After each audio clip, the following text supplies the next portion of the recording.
So their energy cut off here where I live, but it's good anyway because I was gonna take a break right around the time. So I was getting tired already. So now I'm rested again. And luckily, I still had one of the versions of the recordings. So usually when you stream, there's a recorded version and a version for the stream. And the version for the recorded didn't it only saves after you finish recording, but the streamed version is still there. So I was able to upload that to YouTube. So now I'm gonna continue doing what I was doing before, which is studying Rust, and I think I'm gonna train Vim again for 10 minutes. And I also think I'm gonna train typing while I read the yellow paper using the monkey type thing. And I also made some tea, sure. Yeah.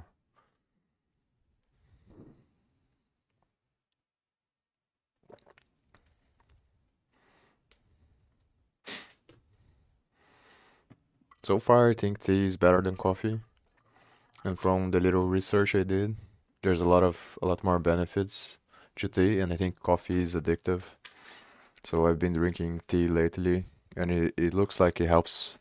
There's several different teas that I researched. I made a list here, and I'm exchanging between them. Some of them help with memory, some of them help with other stuff.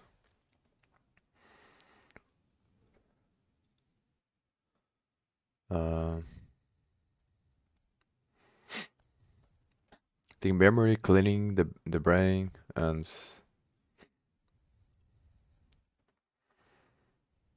cognition as well.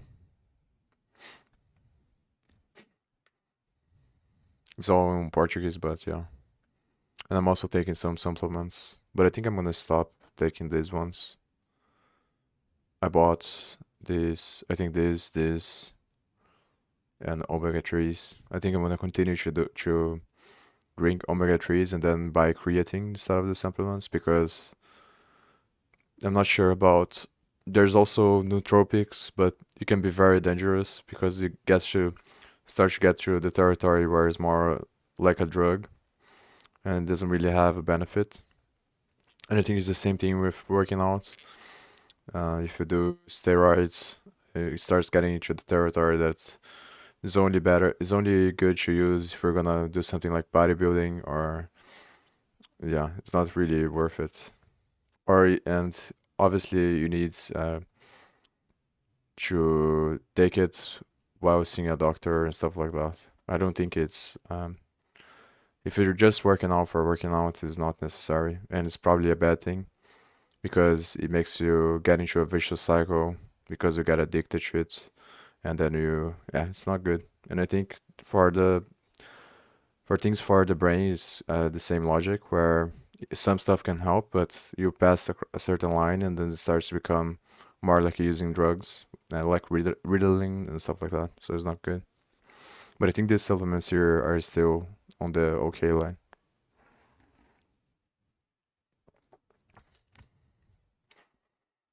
And I'm feeling that it might be placebo effect, but I feel that I definitely can tell the difference. I'm able to focus for longer, and my mind is a lot more clear lately than it was back then.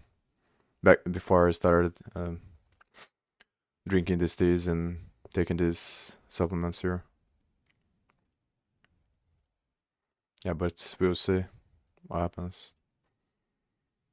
I think I'm gonna spend 10 minutes training, or maybe, yeah, maybe 10 is good. Training Vim again.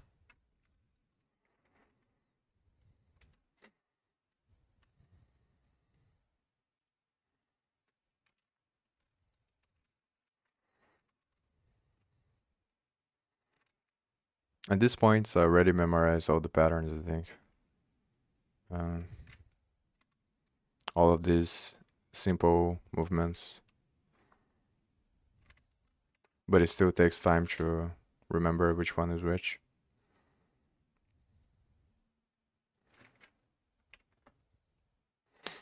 typo there.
Typo.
Mm. Sometimes I mistake the instructions there because they start with the same.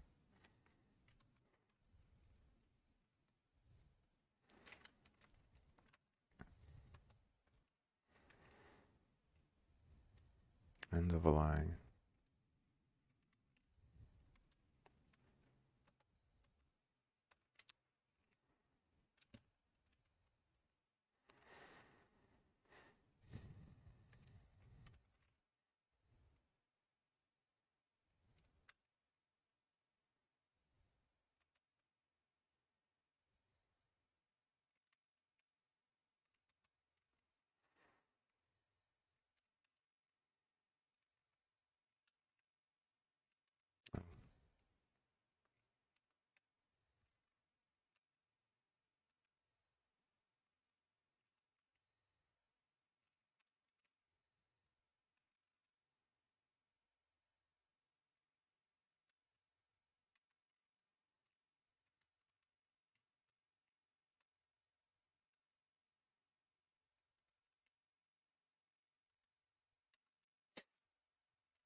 confused that one with the last line.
Continue.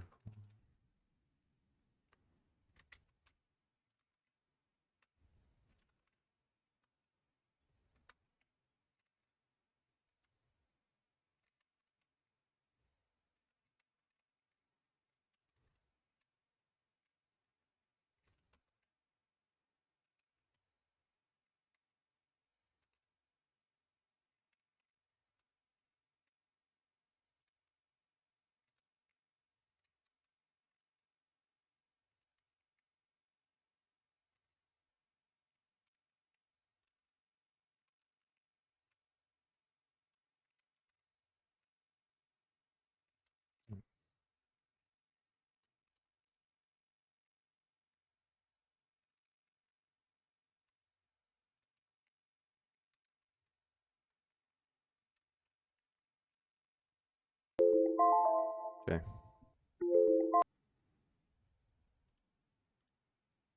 I think now I'm gonna read the yellow paper for a little bit while I practice typing because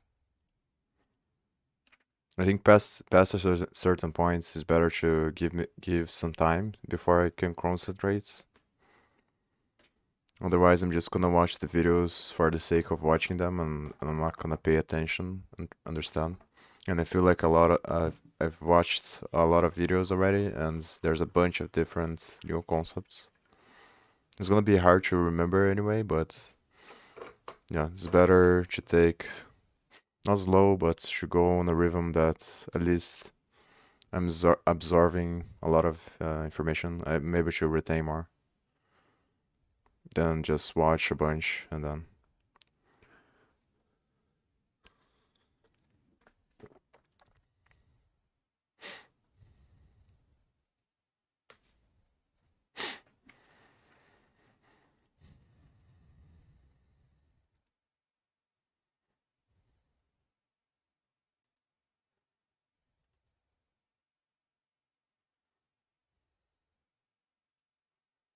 Okay, let's do it.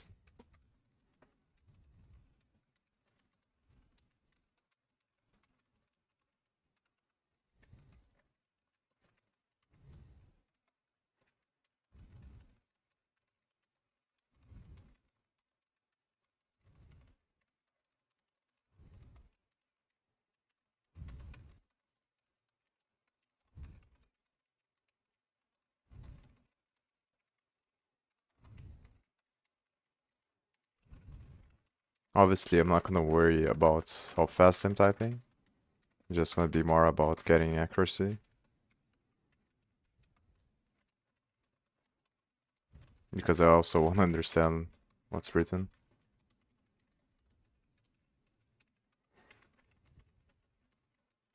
And this is the first page of the yellow paper.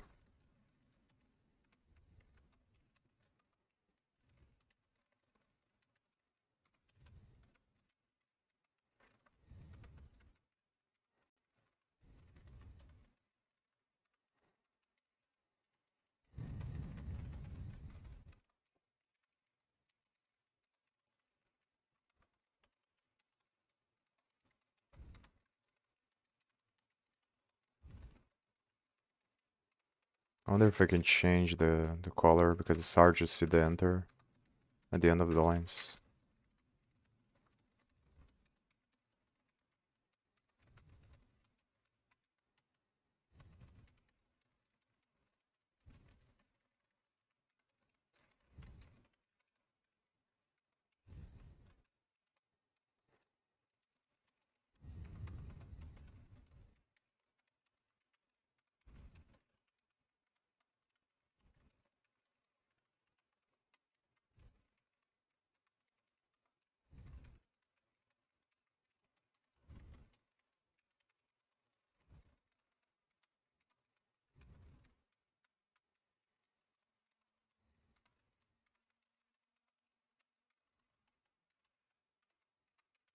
The only downside of this is that if I stop, then I lose everything, and I need to start from scratch.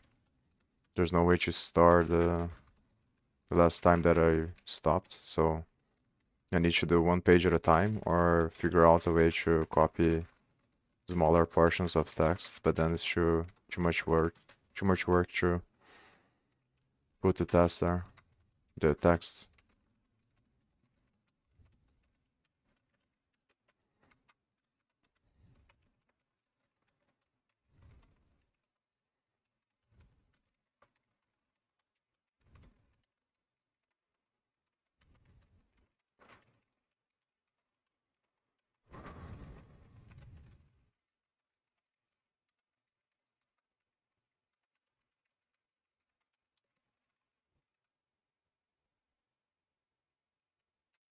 You were asking about type practicing or reading the oh,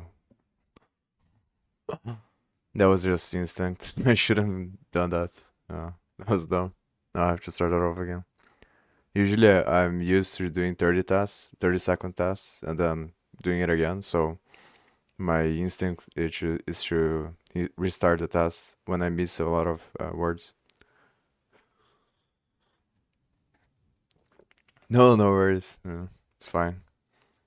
I get more repetition and I pay more attention to the text again. But I haven't tried this for a long time. This is the first. Actually, I tried a little bit, but I just read the initial part of the yellow paper like this, which is roughly around the time that I messed it up this time. And I think it's good because I pay attention to what I'm writing and I have to think out loud about the word that I'm typing, and accomplishes two things at the same time, which is to train typing and to read the stuff, which can be boring if I'm just reading, and it's kind of hard to stay focused when I read because my mind starts deviating to other places. But also, reading out loud helped me a lot to stay focused on what I'm reading. So far, this seems good, but I think I have to try it out for a lot longer to see if it's gonna work or not. If I'm actually gonna understand what I'm reading or typing.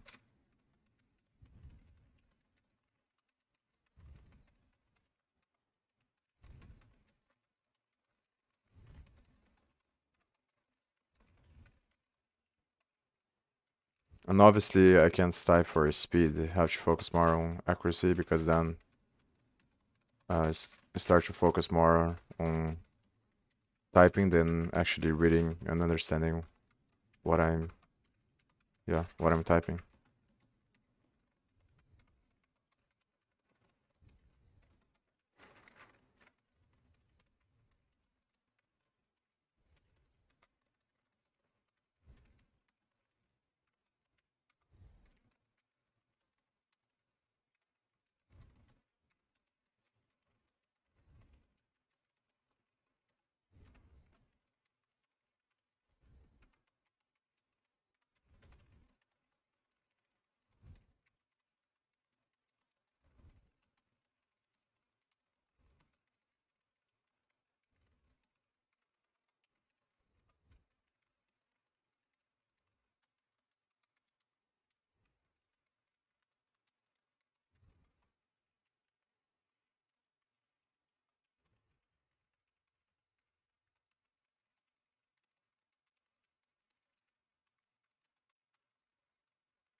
I also think it makes a lot of sense to work on everything because I plan, at least, yeah, never know what's gonna happen, but I plan to code for the rest of my life, and I think that's what's gonna happen in the future and in the present. Everything is gonna be dictated by large amounts of data, and machine learning making decisions over those large amounts of data. So coding is pretty much everything. Is the most important thing you can learn, I think, if we don't destroy ourselves with Third World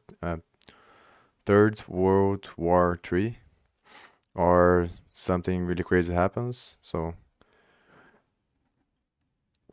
it just makes sense to try to maximize everything because usually it follows the 80-20 rule, the Pareto distribution, where 80% of the results are going to come from 20% of the actions. And I think this doesn't classify as something that is included on those 20%, but in order to close the gap between the 80% and the 100% for being the best that you can be, you have to maximize everything that you possibly can. And that comes from constantly expanding your comfort zone and doing things like this, where you're just practicing typing and manipulating, even though it seems like it's something useless.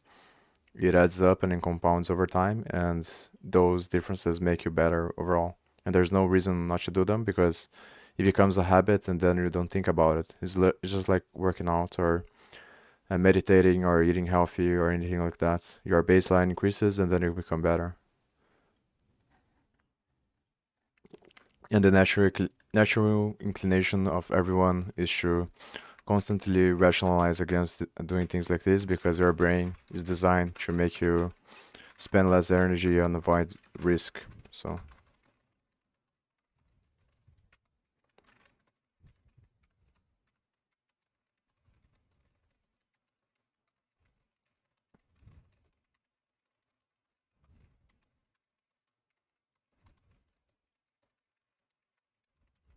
yeah, nice. It's just my opinions, though. Obviously wrong about a lot of stuff, and probably gonna be wrong a lot about everything that I know, and eventually it doesn't matter anyway. Because all perspectives are relative.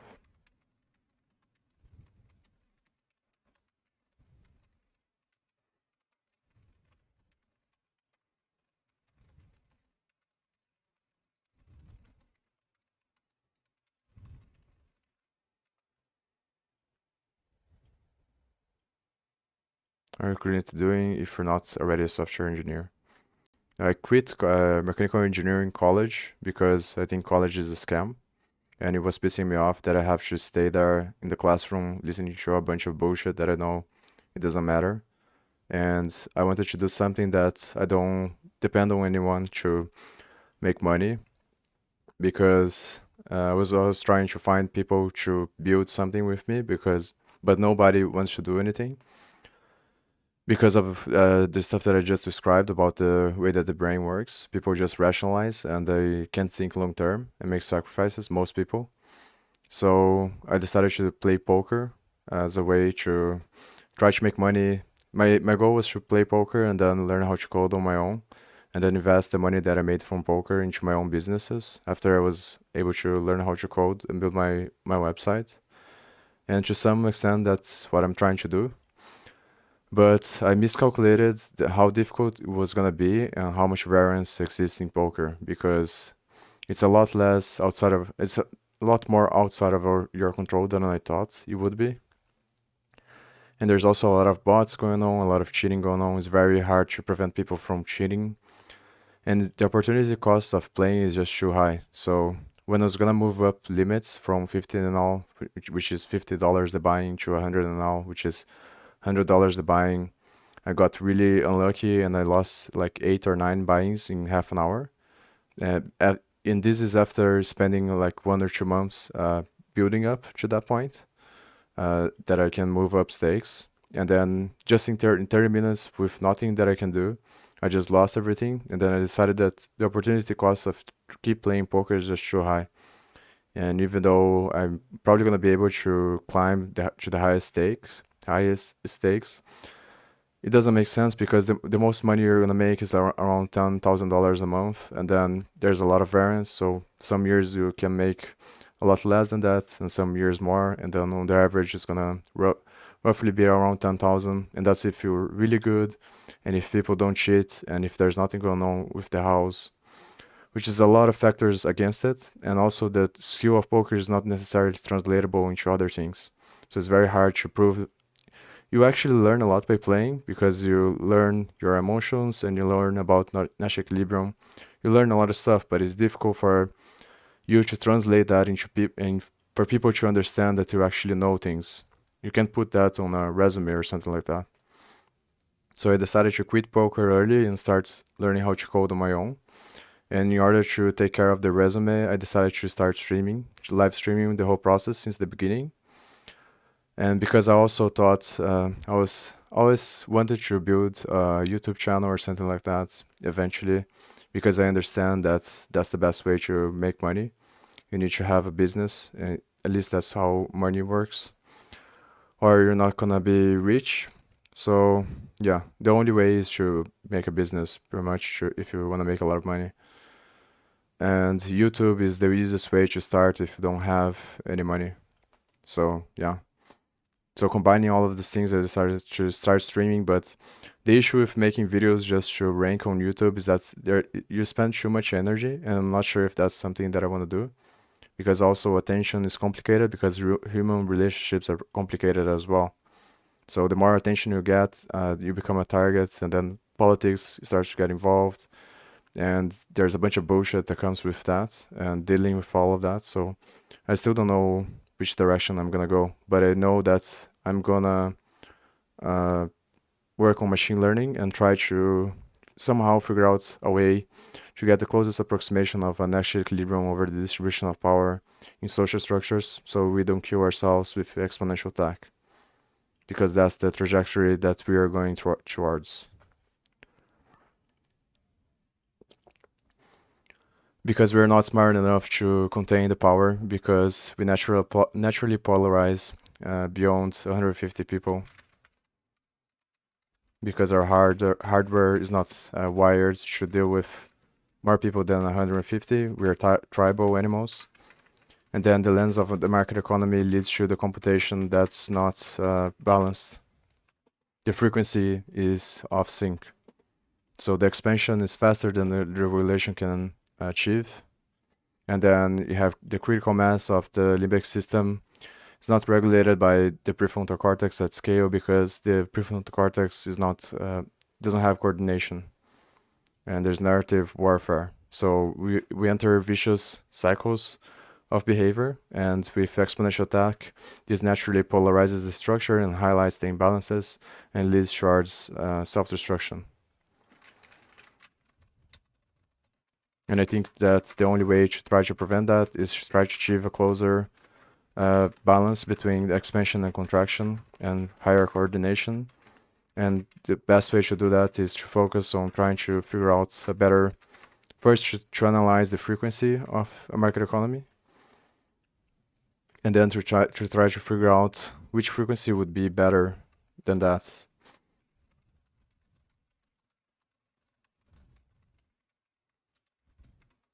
But there's countless other problems as well with that, because to some extent it's unpredictable, and even if you do all this stuff, someone can throw a bunch of nuclear weapons and nuclear bombs everywhere, and we all die.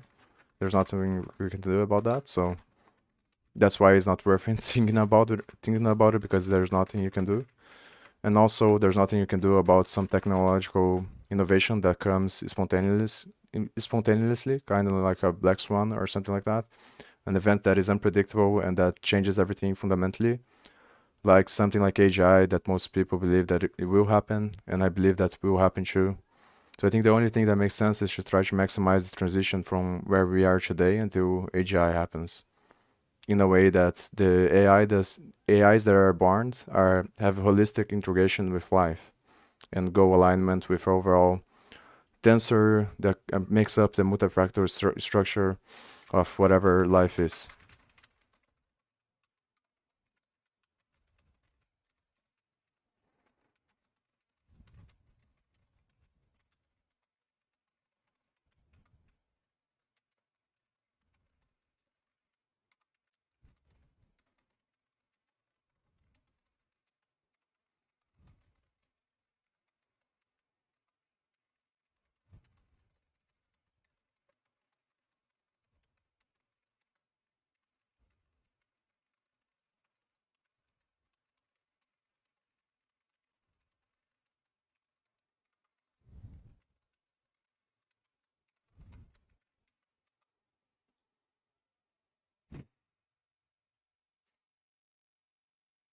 Nah, man. I need to do stuff first. You attract what you are, right? So, yeah. And I'm not, it's something you have to think about a lot, because it sounds great on the surface, but yeah, like I said before, there's many different variables to that. I'm not sure if I'm ready for that yet.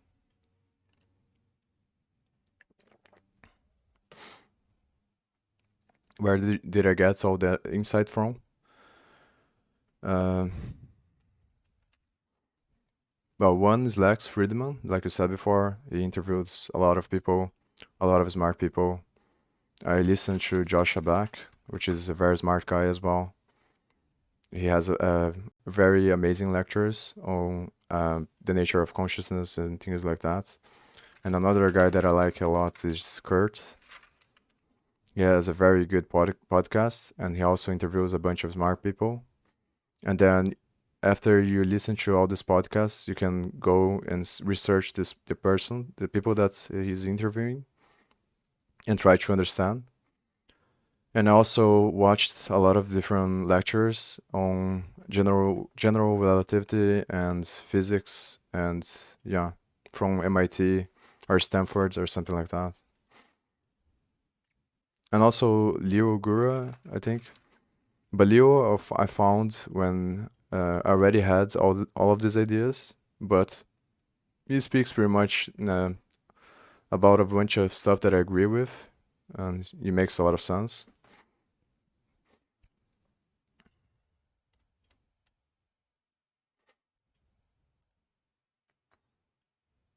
But that's the thing. The more you learn, the more you know you don't know, because you eventually understand that physics is a byproduct of the being. At least that's what I think most people are coming to at now. That consciousness is fundamental and physics comes after. So physics and science to some degree, not just some degree, they are always self-fulfilling prophecies because your being is fundamental. And the structure of statistics is always a belief system, is always an assumption.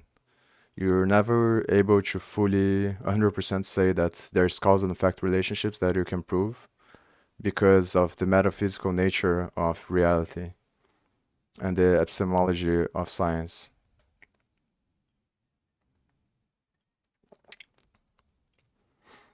Yeah, and just like with anyone, right? You never want to listen to someone and then accept everything that they say.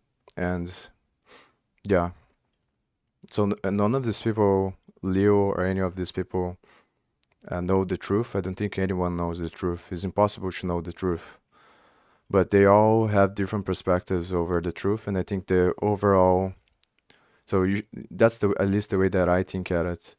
You should listen. You should sit on uncertainty and listen to everyone, and always check yourself to see if you're not becoming arrogant about your belief systems, and always keep open-minded.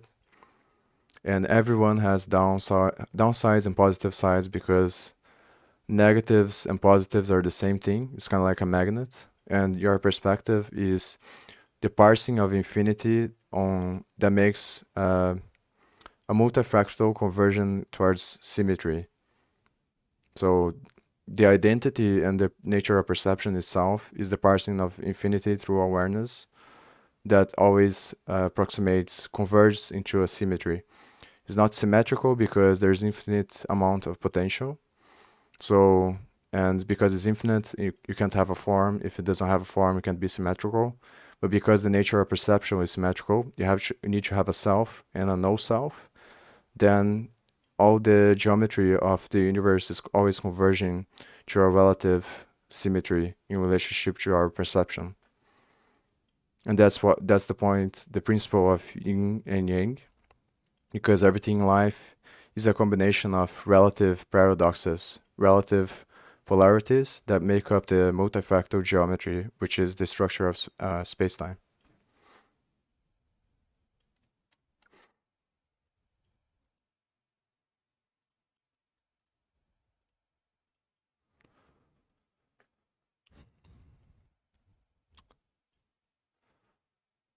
It's quite a complex system. I think louder. Yeah. So I'm still following here, but what was the thought again? Why AGI could be the solution to all of that multifractal geometry? No, AGI is not a solution. I just think it's inevitable based on based on everything that is happening right now and the momentum it has behind it. It's too much momentum. I think we already passed the event horizon, let's say. So there's nothing you can do about it. AGI is gonna happen, and the reason why that's true is because there's nothing that makes me believe that consciousness can't be reproduced by a system that fits data, because human beings could be. Of course, I can be wrong about this. I'm not sure, but I think if you think about it, all the human beings are a very complex system that fits data, both on an individual level and a collective level. And human beings, you can think about it as if the limbic system overfits the environment, and that's why we have all the problems we have. Because the limbic system lives on the past and can't predict the technology that the prefrontal cortex creates. So the limbic system is a very good tool to adapt towards nature. It's kind of like a machine learning algorithm to fit the nature's data, but it's not very good. It overfits in relationship to the technology that the brain itself creates. And that's why the cycle is vicious and lacks balance.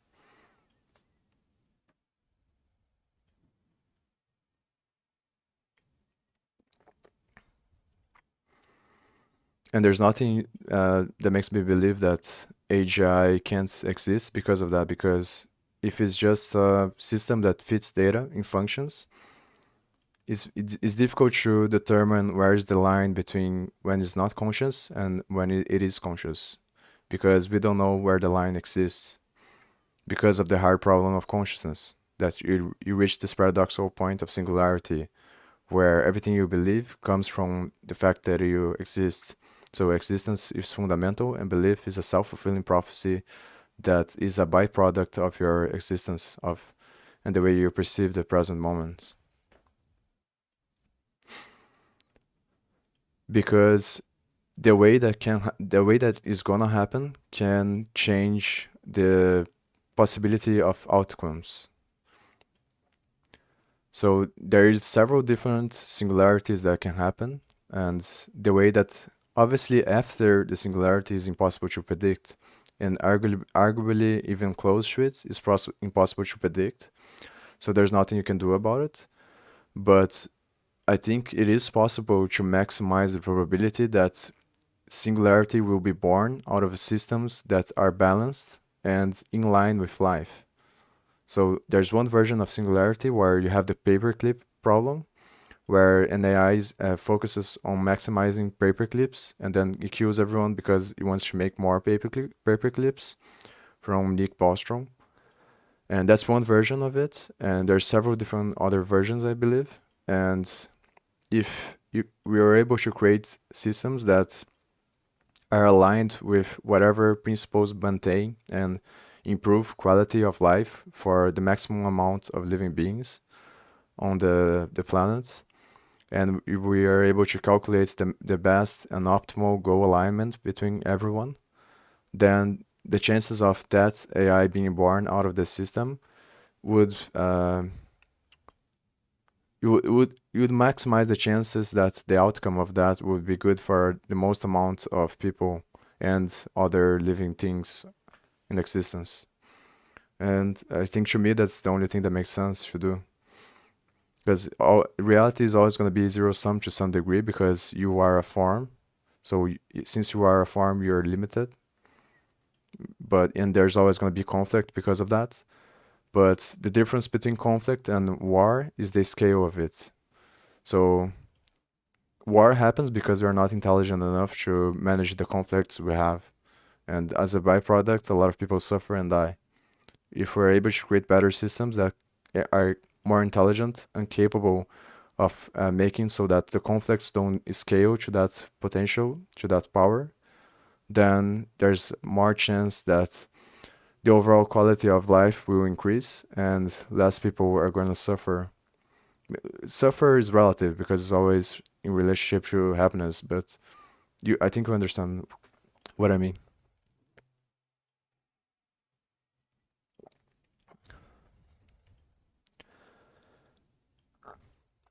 And with GitHub Copilot, I code already, and they are writing better code every day. How likely is it even that humans will be able to have control over AGI's code? It's not necessarily about control. That's not the point. It's like raising a child, right? In the beginning, you teach the child principles, and when they grow up, there's nothing you can do about it, about what they're going to do when they grow up. But if you raise them and you decrease the amount of traumas they have in their childhood, it is going to increase the chances that they are a more reasonable and respectful person to other people. And a lot of problems come from people being abused when they're kids or suffering traumas, because that energy perpetuates itself across people. People that got hurt want to hurt other people. And it's the same with AGI. It's kind of like you're raising a child. It's not about control, it's about maximizing the chances that it will be born out of systems that are integrated with the overall best for everyone. And it has to be the overall best for everyone because you can't be selfish. Because if you're selfish, you're going to create a vicious cycle that doesn't align with the nature of the universe itself. And that's the problem that human beings have. The reason why human beings don't work well with power is because either it gravitates to a small group of people that have too much control and it gets into a vicious cycle because they don't understand that uh, the collective also has intelligence, which comes from empathy. And that's why business have create destruction because they lack the empathy, which balances out. So smart people usually don't see the benefit and of empathy and the intelligence of the collective because they usually base their egos on their intelligence.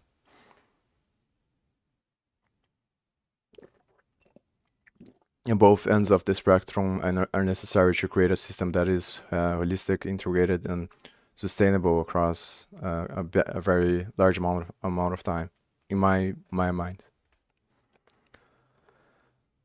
Isn't it like if two ant parents try to raise a human child, the difference between species is so huge, ants wouldn't be in any way able to influence the goal structures of the human child. I think your analogy makes sense, but is in relationship to time, right? Because ants raised humans in a way, because everything comes from the same place. It's just that it takes more time for an ant to become a human. So it's a different time scale. But if you ask, does the trajectory of ants in the beginning of history has an impact on the ways humans behave today, or even if humans will exist? I believe the answer is yes. But then you might say that we don't have free will, which I believe. But then it becomes something that is kind of pointless to think about because if you don't have free will, then nothing really matters, and then there's no excuse to be alive. And then you become nihilistic and self-destruct. So you have to believe that to some extent you have free will and can make things better. Otherwise, you'll be dead. And if that's the case, then yeah, you need to maximize or try to maximize the probabilities. It's just about time scales and frequencies, I think.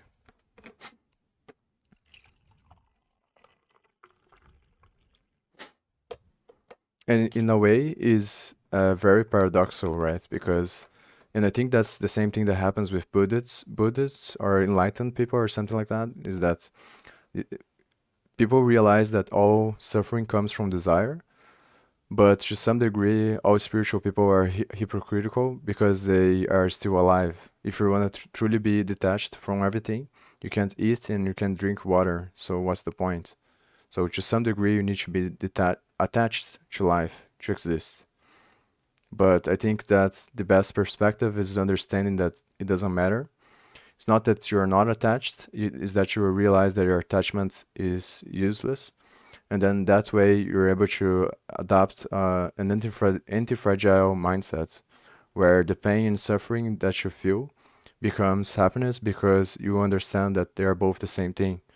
So it's not that you're never gonna suffer, it's just that you understand that everything is pointless.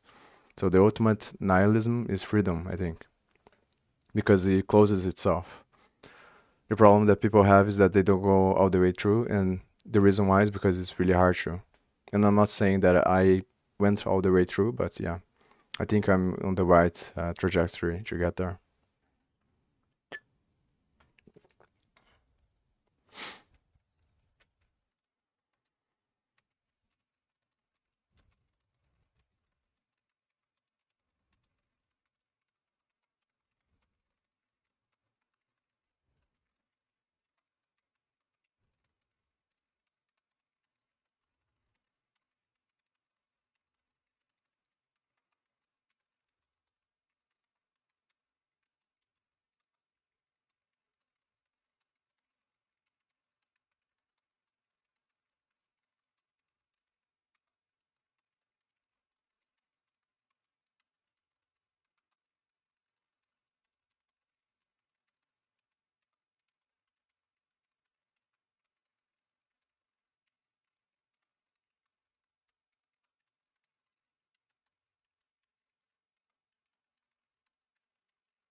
The fact that a person like you, with our understanding on the stuff, draws the conclusions that learning coding is the answer gives me comfort. Haven't you? Yeah. And it could be wrong as well, right? All this stuff doesn't matter. It's just everything that I know could be wrong.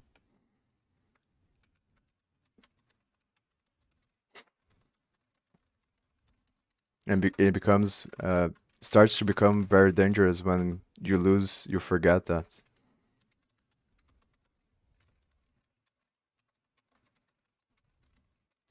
Actually, it might be more likely that I'm wrong about most things than that I'm right if we look at history.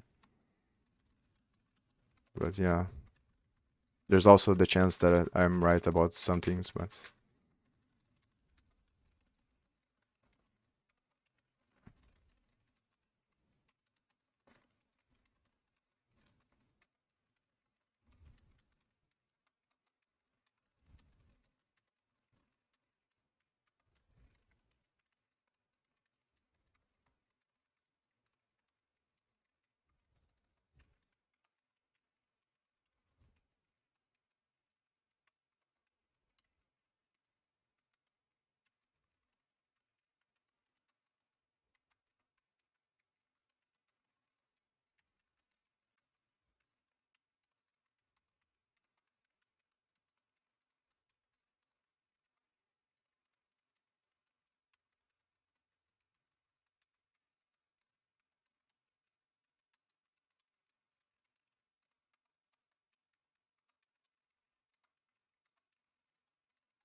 and sometimes I have the feeling that the openness of mind with all its benefits sacrifices confidence in everyday interactions. Yeah, of course. There's always a balance to everything, right? So, and everything is always dependent on the context. That's why it's so hard to. That's why there isn't an answer for how you should become successful, because underlying all the polarities, there is an infinite amount of potential, and that's the reason why the context is infinite. So every single moment is infinity and is unique. So the only thing that you can do is try to get the closest approximation and accuracy to describe whatever you're experiencing the moment of the now. And this is always going to have relative trade-offs between those things. So I don't think you can avoid that. It's just the only thing you can do is be aware of that. So you're able to recalibrate and grow. But it's very difficult to do, and I don't think there anyone alive is able to do that perfectly. I think everyone is a work in progress, and I also don't believe in enlightenment. I think it's just something that the human experience creates in order to justify itself. But I think the nature of the present moment is infinity, and we exist forever, and there's no point to anything, but there's also no escaping yourself. And that's the reason why it doesn't make sense to be nihilistic, because you can't escape existence because you are existence and you are infinite. So, and the nature of the present moment is infinity, which is the endless transformation of consciousness.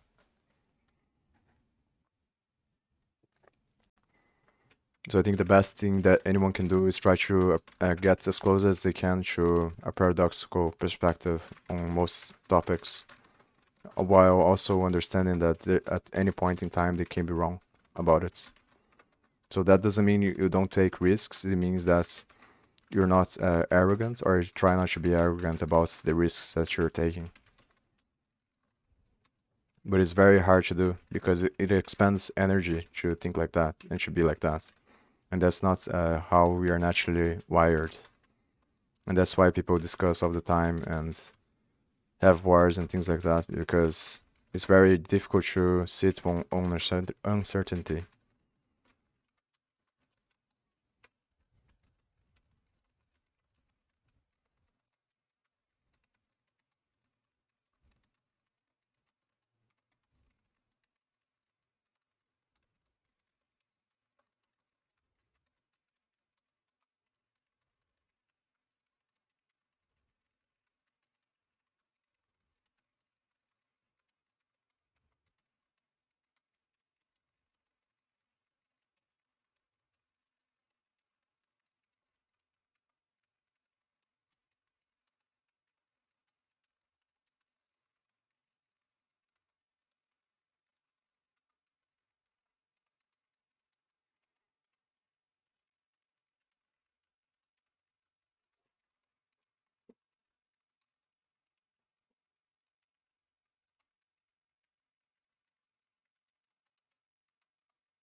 I'm surprised that you're not fully into coding yet. You've got quite a special reason skill. Hope you make it far, man. Oh, thanks. Thanks very much, man. Means a lot. I am fully into coding. Yet. Not yet. Already. But I also play poker. But poker is not my main focus now. I just play it to just playing it to gather enough money to buy hardware to build my own node and to do things like that. But yeah, I think my plan is to do either freelancing or to find a job and then save as much money as I can and invest on my own, myself, and try to make money on other ways until I have enough money so I don't I I have freedom to do whatever I want. That's the point. That's the goal. And then after that, just focus on AI as much as I can until to maximize all the stuff that I talked about, and then yeah,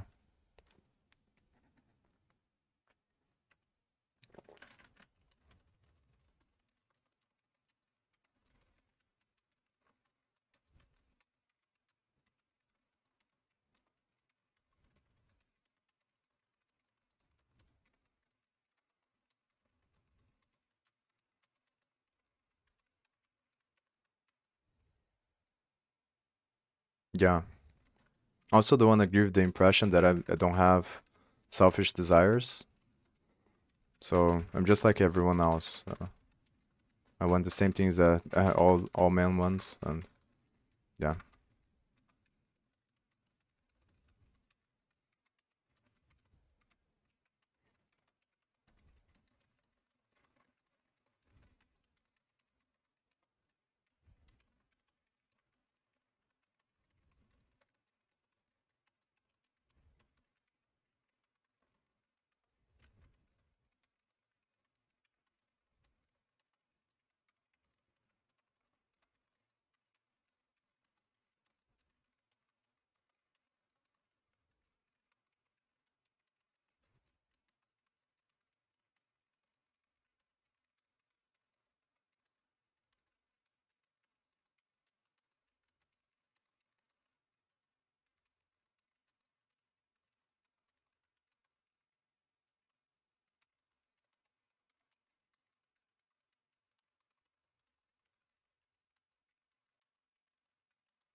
nice. Okay, so now I'm gonna watch videos on Rust. I think.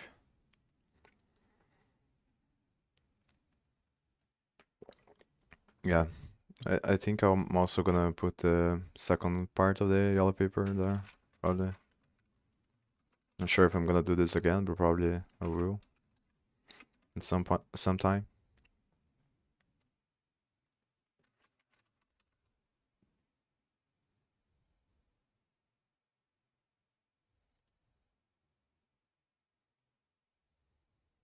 The problem that I'm concerned about is the mathematical equations. I don't think they will work out on the site on monkey type.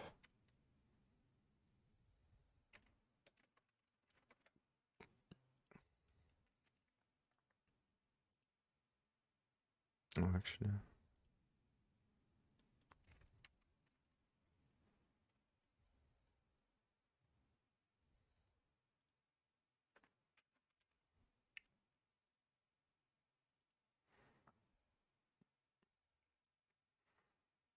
Have you tried doing a coding challenge in Rust, like build game of life? No. Do you have any recommendations? I've seen that there's some sites that are interactive, but I haven't looked at it yet. My plan so far right now is to watch all these videos. Usually, the way that I like to learn things is first I watch a bunch of videos and I try to get a sense of uh, how things work. So, because it's very hard to go from 0 to 1. So I want to have a very good understanding, at least, of what people usually do, how the syntax works, and things like that. So my plan is to watch a bunch of these videos until it starts clicking on my mind. Then after that, I'm gonna try to follow this guy tutorial here and code along. Try to reproduce the stuff that he's doing without looking at it, and then looking at the video. Because I have a project here that I'm doing. It's called Chain Data, which I get data from. I'm gonna get data from the blockchain, analyze that data, and display on the website. And I'm gonna use Rust for that because it's faster than Python, and also because it will allow me to learn Rust. So I'm gonna do that, and after I do that, then I'm gonna watch more videos, and then after I watch all of those videos and do all of that, then I'm gonna just try to fully code on my own, I think, and try to build the project from scratch, and then I'm probably gonna have to research documentation a bunch of times, but and probably once I get to that point, then I think it's gonna be time to watch more videos about design and thinking about stuff like that.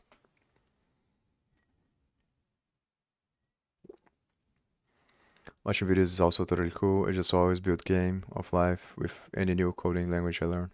Oh, okay. Yeah, I don't know what is game. Are you talking about the automata, cellular automata from Stephen Wolfram, or is it something else, or is it a website or something like that? Oh, cellular automata. Yeah, I have no idea how to build that. I kind of know what it is. It's something that you code and then it creates a pattern that is computationally reducible, I think. That's the point. The complexity that emerges from the underlying pattern is too great to be reduced to the initial state, I think, or something like that. And yeah, but I never looked too much into it. And I think Stephen also streams on Twitch. I think I've seen here. I think I'm I'm following his channel. He's also a pretty smart guy. So if we dive into a terminal, as you guys have seen before,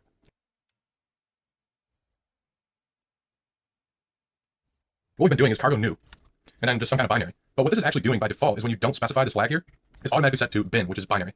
So if we create something like that, as you guys have seen before, we're gonna get this hello world set up with a cargo toml, and it's pretty straightforward. And we saw how we can use other Rust files and all this other stuff. But what about if we did cargo new and instead used lib? We'll just call it some lib. What does that look like? Well, when you generate a lib, you get a lib.rs instead of main, and it comes with test configurations to show you how to write tests in Rust. Now, what is lib? Well, cargo supports binaries and libraries, and when you use cargo new, as you can see by that flag, you can specify either. A lib is designed for you to create SDKs and things of that nature, and reusable code that you can share and import into other applications. So think of it like a library that you build once, and then you might have like 10 or so applications that are all using that library. You don't want to go into those 10 applications and change the code in each of those things. You'd rather just change in one location, upload a new library, and then those applications can just increment their version number, etc. So that's what these look like. Now, really quickly, I'm going to take that out for now, but really quickly, I want to mention that when you are developing locally, especially with a library, actually with a binary and library, you're obviously creating crates like we talked about before. And most of the time, when you're importing a crate, it's going to come from a site called Crates.io. And it looks like this. This is where all the crates that are public to the Rust community are located. Now, there are crates out there that you can use that aren't on here. Like you can get them from GitHub, you can import them from pretty much anywhere that has any kind of crate registry or has the source files ready for download. But this is the public cargo crate registry. And you can see in here a ton of stuff that we've used. There's RAND in here. Basically, I would say most of the stuff you're going to use in your application can be found down here. And there's even stuff for crypto and network programming, all these different things. So check out Crates.io when you get a sec. But when we're developing locally, you can actually use a local library inside your binary, which is kind of cool. So I'm going to show you guys how to do that. So for starters, let's declare a public function here. We'll just call it like what's up. And these are going to be pretty simple. I'm just going to print line what's up. And then let's also create another Rust file in this library called sumlibfunctions.rs. And we'll add another public function that just says nothing much. And as you can probably guess, we're going to print nothing much. And now, as we saw before with the binary, it works the same way for importing Rust files. So with lib, we're going to have this pubmod sumlib functions. And now that's going to pull in any additional Rust files, which in our case is called sumlib functions, into the main lib.rs. And this is going to be the crate root for a library. And so if you had more than one library you want to import, like you would just obviously list them all like this. And you can also just declare functions right in here. Now, once you've done building your library and you want to use it in your local binary, there's nothing else that you have to do besides that in a basic sense. In your binary, however, we're used to declaring our dependencies here in Cargo Toml. But like, what do we call this thing? Do we just say like sumlib? Well, yeah, but the import statement looks a little bit different here. So instead of just adding like a version or something, instead we're going to go like this. We're going to say path inside curly brackets, go back one directory, and it's going to be sumlib.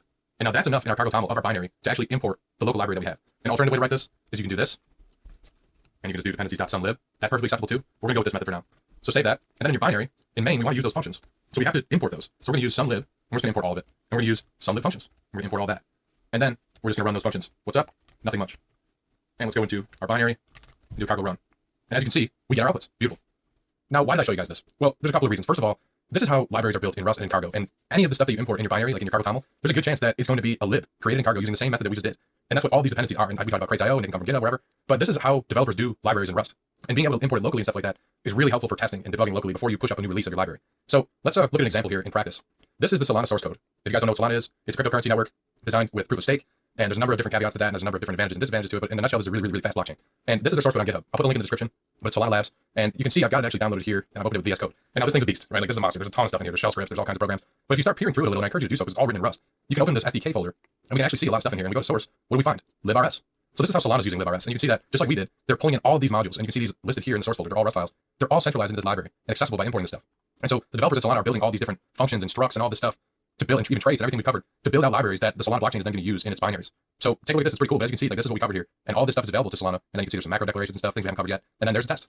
So I mean, the cellular automation coding that means you need to create a bar data structure, fill it with random zeros and ones, implement the cellular rules.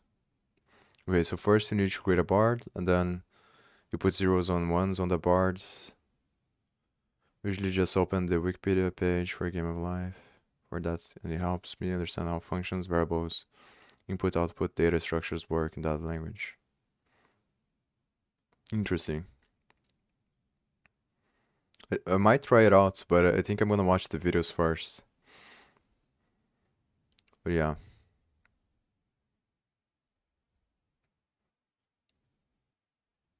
When you're done, you can happily watch the part evolve. It sounds interesting, definitely.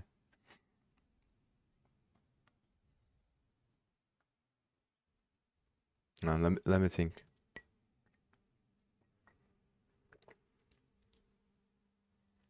It's very hard for me to know, because obviously you learn more by doing, but doing is really hard.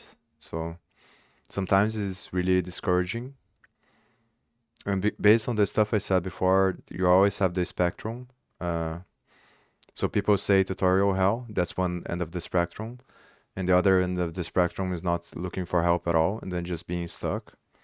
So I always try to find the perspective that has both sides of the symmetry. And yeah. That's the reason why I like to watch videos and balance that out. It is also a mental thing, I think, of motivation. If I go right into it and I don't know anything, then it becomes very demotivating. But I think you're right. Doing projects is better to learn. And I might do that, but I'm not sure. Because I also have my project that I have to work on. Not I have to, that I want to work on. Which is related to the goals that I have. So I think that that might be better for me, for my case specifically. If I was learning just another language and I didn't have a project to work on, then I think it might be a good, you probably would be a good idea to do the game of life. But in the case that I am right now, I think it will be better because there's a lot more incentive for me to build the things. So, but if it is too complicated to start with that, then I think it's gonna be a good idea to try to build the game of life.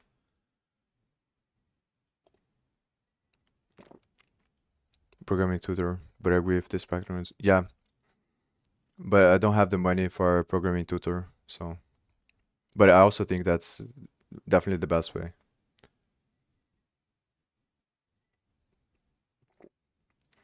And I don't know. I think it's fun to learn new things. It's hard in the beginning, but it's fun. Once you watch, once you have some progress, you kind of like get addicted to it. So I actually enjoy watching all these videos as well and learning the stuff. So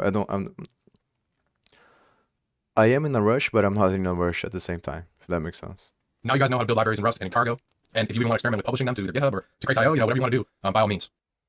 Hey everybody, and welcome back. Today we're going to be talking about some alternatives to functions in Rust, such as macros and closures. So we've used macros a lot already. In fact, here's one right here. Print line, exclamation point, that's a macro. We can also do this. That's a macro.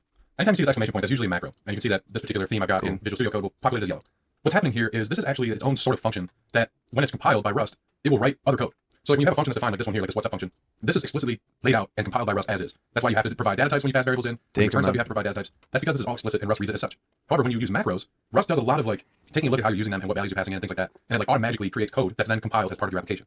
So what does that look like? Well, we've got the vector macro up here that we've seen a few times already. So let's just write that out here in raw form. We'll see what this looks like. And again, just so you know, I'm in some lib library from the last tutorial because typically, like we saw with the Solana source code last video, you want to put your macro definitions in some kind of library. So this is how you create a macro. You can use this macro export annotation, and then this keyword macro rules, which is actually another macro, oddly enough, and we'll call it vec because we're going to just create the vec macro.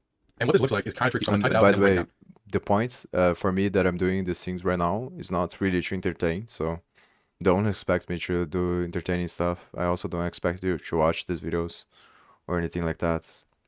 I'm just here to vlog my journey in the beginning, and I may or may not start doing things to gain viewers or to teach people stuff after I learn a lot. I'm not really sure about that. I haven't decided if that's really something I want to do. I just I just know that I want to make money, but not sure if I'm gonna go that route. So just to be clear. Okay, cool.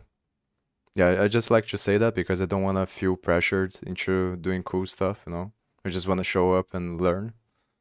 And that's the point that I'm doing. But at the same time, I don't want to disrespect people because I know they're spending their time. So you kind of feel the pressure to entertain or do something like that. I don't want to feel like that. So in here, we're gonna have this parenthesis, $, another parenthesis, $x, expr, comma, asterisk, and then that's going to return inside the curly braces, more curly braces, which is a scoped block. And I promise I will go through this. It's gonna be a little bit to unpack at first. We'll create a new temporary vector, and then we're gonna generate some code here that's gonna just do temp vec push, and it's gonna be that x key. And that can occur more than once, and we'll return temp vec, and of course we need a semicolon there. So that right there is how the vec macro is written. Now there's a lot happening here, so I'm gonna copy this, and we're gonna walk through it all step by step. So first things first, is we're gonna make this macro available elsewhere. It's in our lib folder, it's in our lib.rs file, so we're obviously gonna be importing this just like we saw we did with the WhatsApp function, with the nothing much function. We wanna make this macro available to the rest of our program, or any program that imports this library. Oh, so no worries at all, man. It's always nice to talk to people.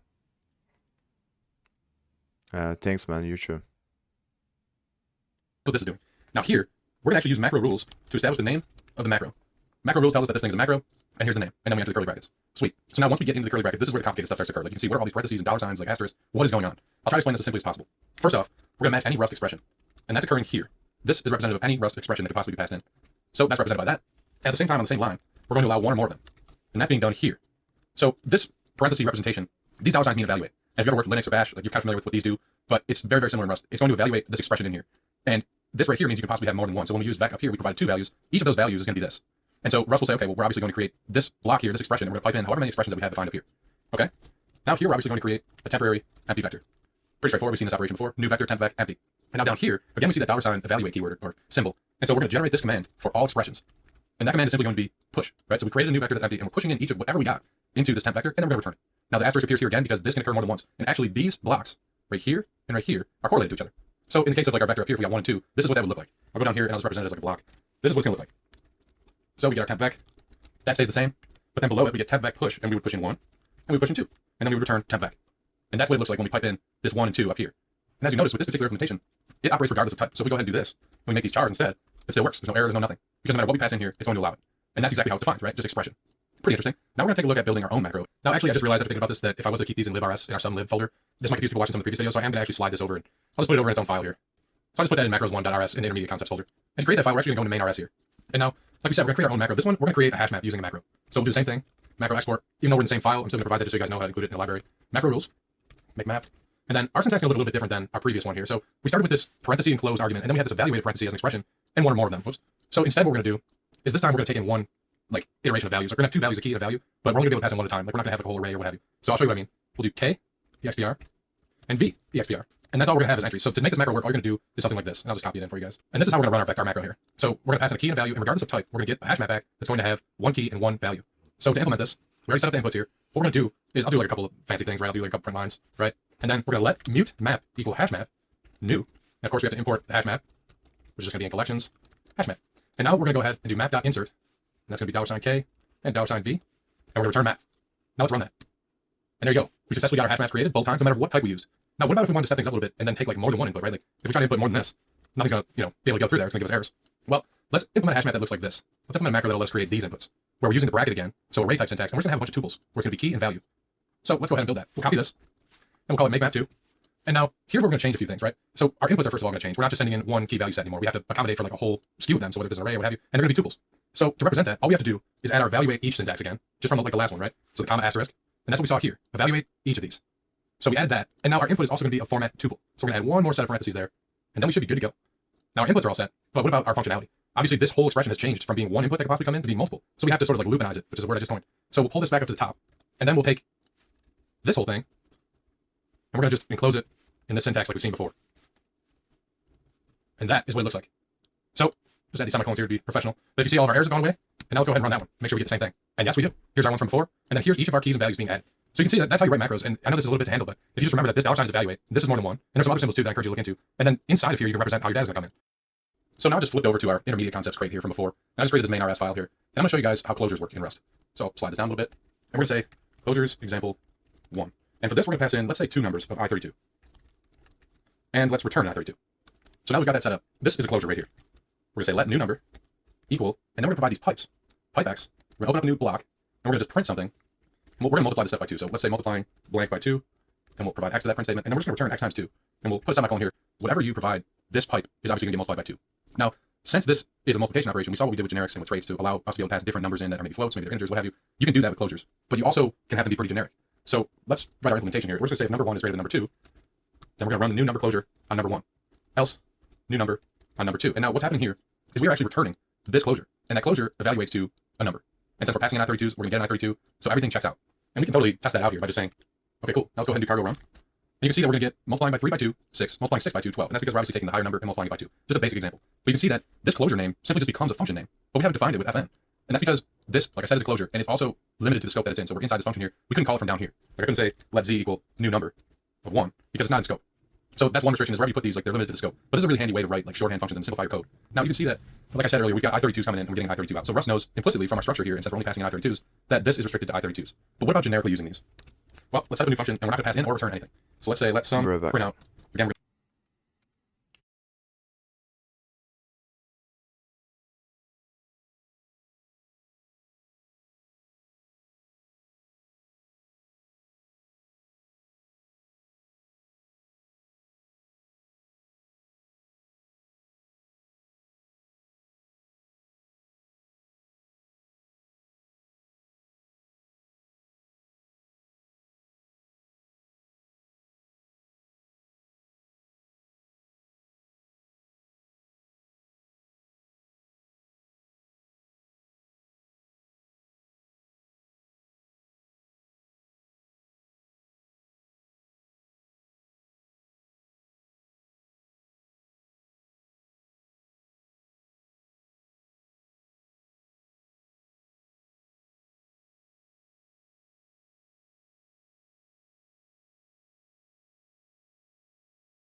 we're going to pipe in X, and then we'll do a print line, and we'll just say print out X, and then return X. And then down here, we'll do a couple more print statements, and we'll actually evaluate this thing here. So we'll do some print out of 1. And now here's the key here, we're using these things generically. We've just passed in a number, presumably an I32. So if we go like this, and we change this to a string, what happens? We get this error, mismatch types. Expected integer found string slice. But how can that be? We didn't tell it anything about data types up here. Well, the way closures work is Rust is going to pin it to a data type. So as soon as you use it once, that becomes binding. So we did this print out here for a 1, and Rust said, okay, this is taking an integer. If we comment this out, you can see that's perfectly acceptable. So that's the one caveat, is you can't dynamically change inside a function what your closure is going to result. You have to have the same data types going in. That can be tricky, and I advise you to be careful with that because of the fact that you don't declare it anywhere up here. It's a little bit tough. But these are pretty neat. They help a lot with like writing clean code and stuff like that. You can think of them as like functions within side functions to some degree, but definitely flex your muscles with these, and we'll see them come up again. Hey guys, welcome back, and today we're going to be building a REST API for a crypto mining pool. So we're going to have 2 objects here, a wallet and a miner, and each wallet is going to be allowed to have more than 1 miner.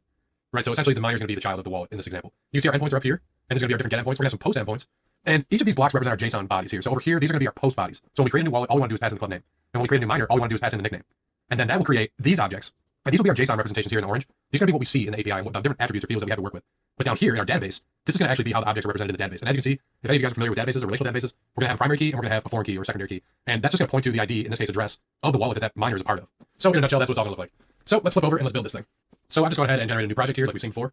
And this is what the cargo toml is going to look like for this. So we're going to use Saturday like we've seen before. And now we're going to be using this Actix framework, which is going to be our web framework that allows us to create a REST API. So now if we bounce over to our source folder here, let's create some new Rust files. So to start, we're just going to create the object representations of each of these things, right? So we're going to create our REST API ones, and we're also going to create our database objects, and of course the ones for our post requests. So let's start with the miners. We'll go with miner rs. And inside this file, we're going to actually set up our use things like this, because I think this is just kind of cool. And to start, we're just going to use Saturday. And we'll go with deserialize and serialize. And this is where we're going to put our JSON payloads. So now we've seen this annotation before, right? We're just going to do the deserialize and serialize annotation. We're going to have a pub struct called miner. And again, this is going to be the one that we're going to see in our API. So it's going to have all the fields filled out on it. All right, cool. And as we can see, here's our miner object, and we got all the same fields here. And here our hash rate that our miner's putting out is just going to be a megahash per second. Nice. So that's our JSON payload. And now how about our post request for the new miner? Well, let's go ahead and build that. We're going to use the same exact annotation as before. And this time we're going to just do a pub struct of new miner request. And that's just going to take in a nickname as a string, like we saw here. Just want to take in nickname. And now lastly, we're going to want to do our database object, which is going to be called a DAO, a data access object. And that's just going to allow us to insert and select different records from our tables in the database. So it's going to look like this. And it does use annotations, but I'm not going to bring them in here yet because we didn't put them in the cargo toml. So I'm going to save that just for now. All right, and we can see that is also the same as our picture here. So we can see that that matches up with this. Nice, and now let's go ahead and do the same thing for wallet.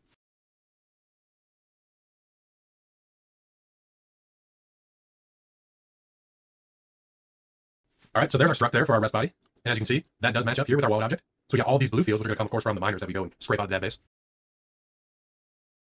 And of course, now we've got our new wallet request, just like we saw as well over here. So just a club name as an input. And of course, there's our wallet data access object. And that's going to match up with this guy.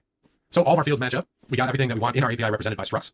So now we just have to start implementing our API logic. So we'll start with the endpoints that our API is going to have, and then we'll go ahead and create the root of the crate with the actual Actix main function. We'll see what all that looks like. So to create these endpoints, I'm going to separate miner and wallet like we did here with the structs. And I'm going to go ahead and just create these objects called controllers. If you're not familiar with what a controller is, it's not really a big deal. The important thing to think about right now is it's going to be an object that has REST endpoints. That's all you need to know right now. So we'll start with miner controller.rs, and of course the other one's going to be wallet controller. And so I'm just going to type in our inputs. And of course we're going to be using that whole miner module here from the crate. So now let's start defining REST endpoints in our API.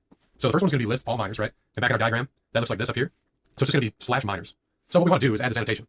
And this is an Actix annotation for a GET request. So we're just going to do /miners. And that's it. And now Actix is an asynchronous framework. So we want to take full advantage of the capabilities and make our REST endpoints asynchronous. So we'll do pub async, function list miners. And that's going to give us an HTTP response. So we can use it in a response body. And we'll go ahead and define a to-do here. And we'll just say, get all miner.objects from DB and convert to miner objects. And I'm going to add this comment here for each of these endpoints. So as we go here, what I want to do, and just like for reference, I'm going to make this, like I don't know, like let miners, make it a vector of miners. And we'll set it equal to an empty vector just for now. Right, we'll come back to that. But what this is going to return an HTTP response, we actually want to go ahead and make our lives easier here. So we're going to be doing this a lot. For every one of these endpoints, we're going to want to have some kind of HTTP response, like something that can be transferred over HTTP. So what we want to do is we're going to create this util file here, util.rs, and we'll obviously make that available here by doing create util all. And we're going to actually create some helpers in this class here. And we're going to use these for all of our endpoints. I'm going to go ahead and use Actix web HTTP response because we're going to need that quite a bit. And also we're going to need our Saturday stuff. And here's what we're going to do. First, we're going to add this struct. That's going to be a not found message. And so what we're going to do here is just have a message that's just going to be a string. No big deal. And we're going to implement that. And that's how we will implement the new function on one of those. And I'll go ahead and create this enum. And this is what's really going to make our lives easier. So we're going to do a generic enum of response type. And that's going to have 3 potential scenarios. We're either going to be okay. We're going to pass a response body in there. We're going to have not found. And we're going to pass some kind of response body in there. Or we're going to have created. And again, pass some kind of body through there. Now, as you can see, for not found, this is probably going to be this guy up here. But these other two are going to be different kind of structs, right? Like they could either be a miner or a wallet. So this is why we're using a generic here. And now this piece right here, we're going to implement on this generic. And we're going to make it only of serializable types. So only serializable structs can go in and out here. And so we'll just make sure that we're implementing the response type. And this function here, get response, is going to be something that makes our lives easier in all of those endpoints. Here's where we're returning that HTTP response, right? So this function here, we're going to declare a variant of this enum, and then we're going to be able to run this get response and convert it to an HTTP response while passing in some kind of generic struct, which is going to obviously be one of these miner structs or one of these wallet structs. So this will come in handy. I'm going to type this thing out. We'll talk about what's going on.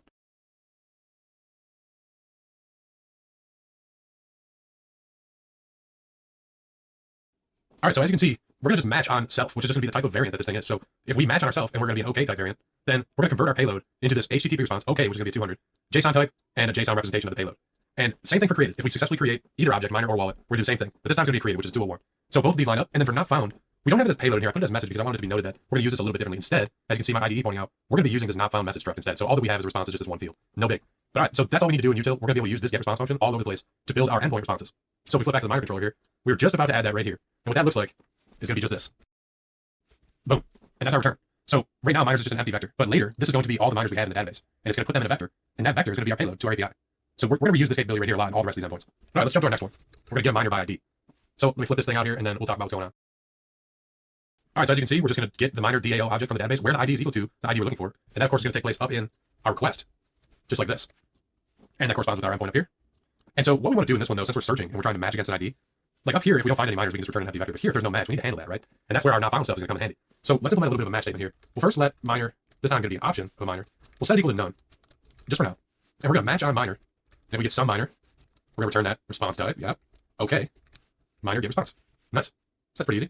If we get none, then of course we're going to do that response type not found. And now this thing's expecting a message. So we'll type this out here, and then I'm going to drop this down to a new line so we can work. Now it's expecting a not found message struct. So we're just going to actually create that in line here. And that's why I wrote that new keyword, because this will be a little bit more slick to write. And boom, we're done there. So that's how we're going to do our handling of the match case if we don't get a match on this ID. But that'll look up a miner by ID. And now our last endpoint is going to be where we create a new miner. And now if you notice, we have to actually go through the wallets to create a new miner because each miner corresponds to a wallet. But we're going to implement that in the next video as we do the database stuff. So for now, you can just disregard that at the moment. And this is what our function is going to look like here. As you can see, we're going to create a new miner DAO object from the request inputs and write it to the DB. I'm just going to set this equal to another empty vector now because it'll be easy to just like not get any errors from the compiler right now while we're just testing this thing out. And as you can see here, we're just going to do that created response from the util function. So now those are our three endpoints for the miner. And this is our actually completed miner controller. And now really quickly, I'm going to implement the wallet controller. And it's going to be pretty much the same thing for now, just a shelled outline of what we're going to do. So I just dropped in all of our wallet endpoints here, and I didn't have you guys watch me type them out just because they're exactly the same, right? Like list and get both operate exactly the same. These are the same response types, the same match statement. We set it equal to none and option. We did everything the same. And then when you create one, since we haven't implemented this yet, this one also looks exactly the same for now. But notice that because we created this generic here, like we got some nifty functionality here now with wallets and for miners, but using the same exact function and the same enum. So kind of cool.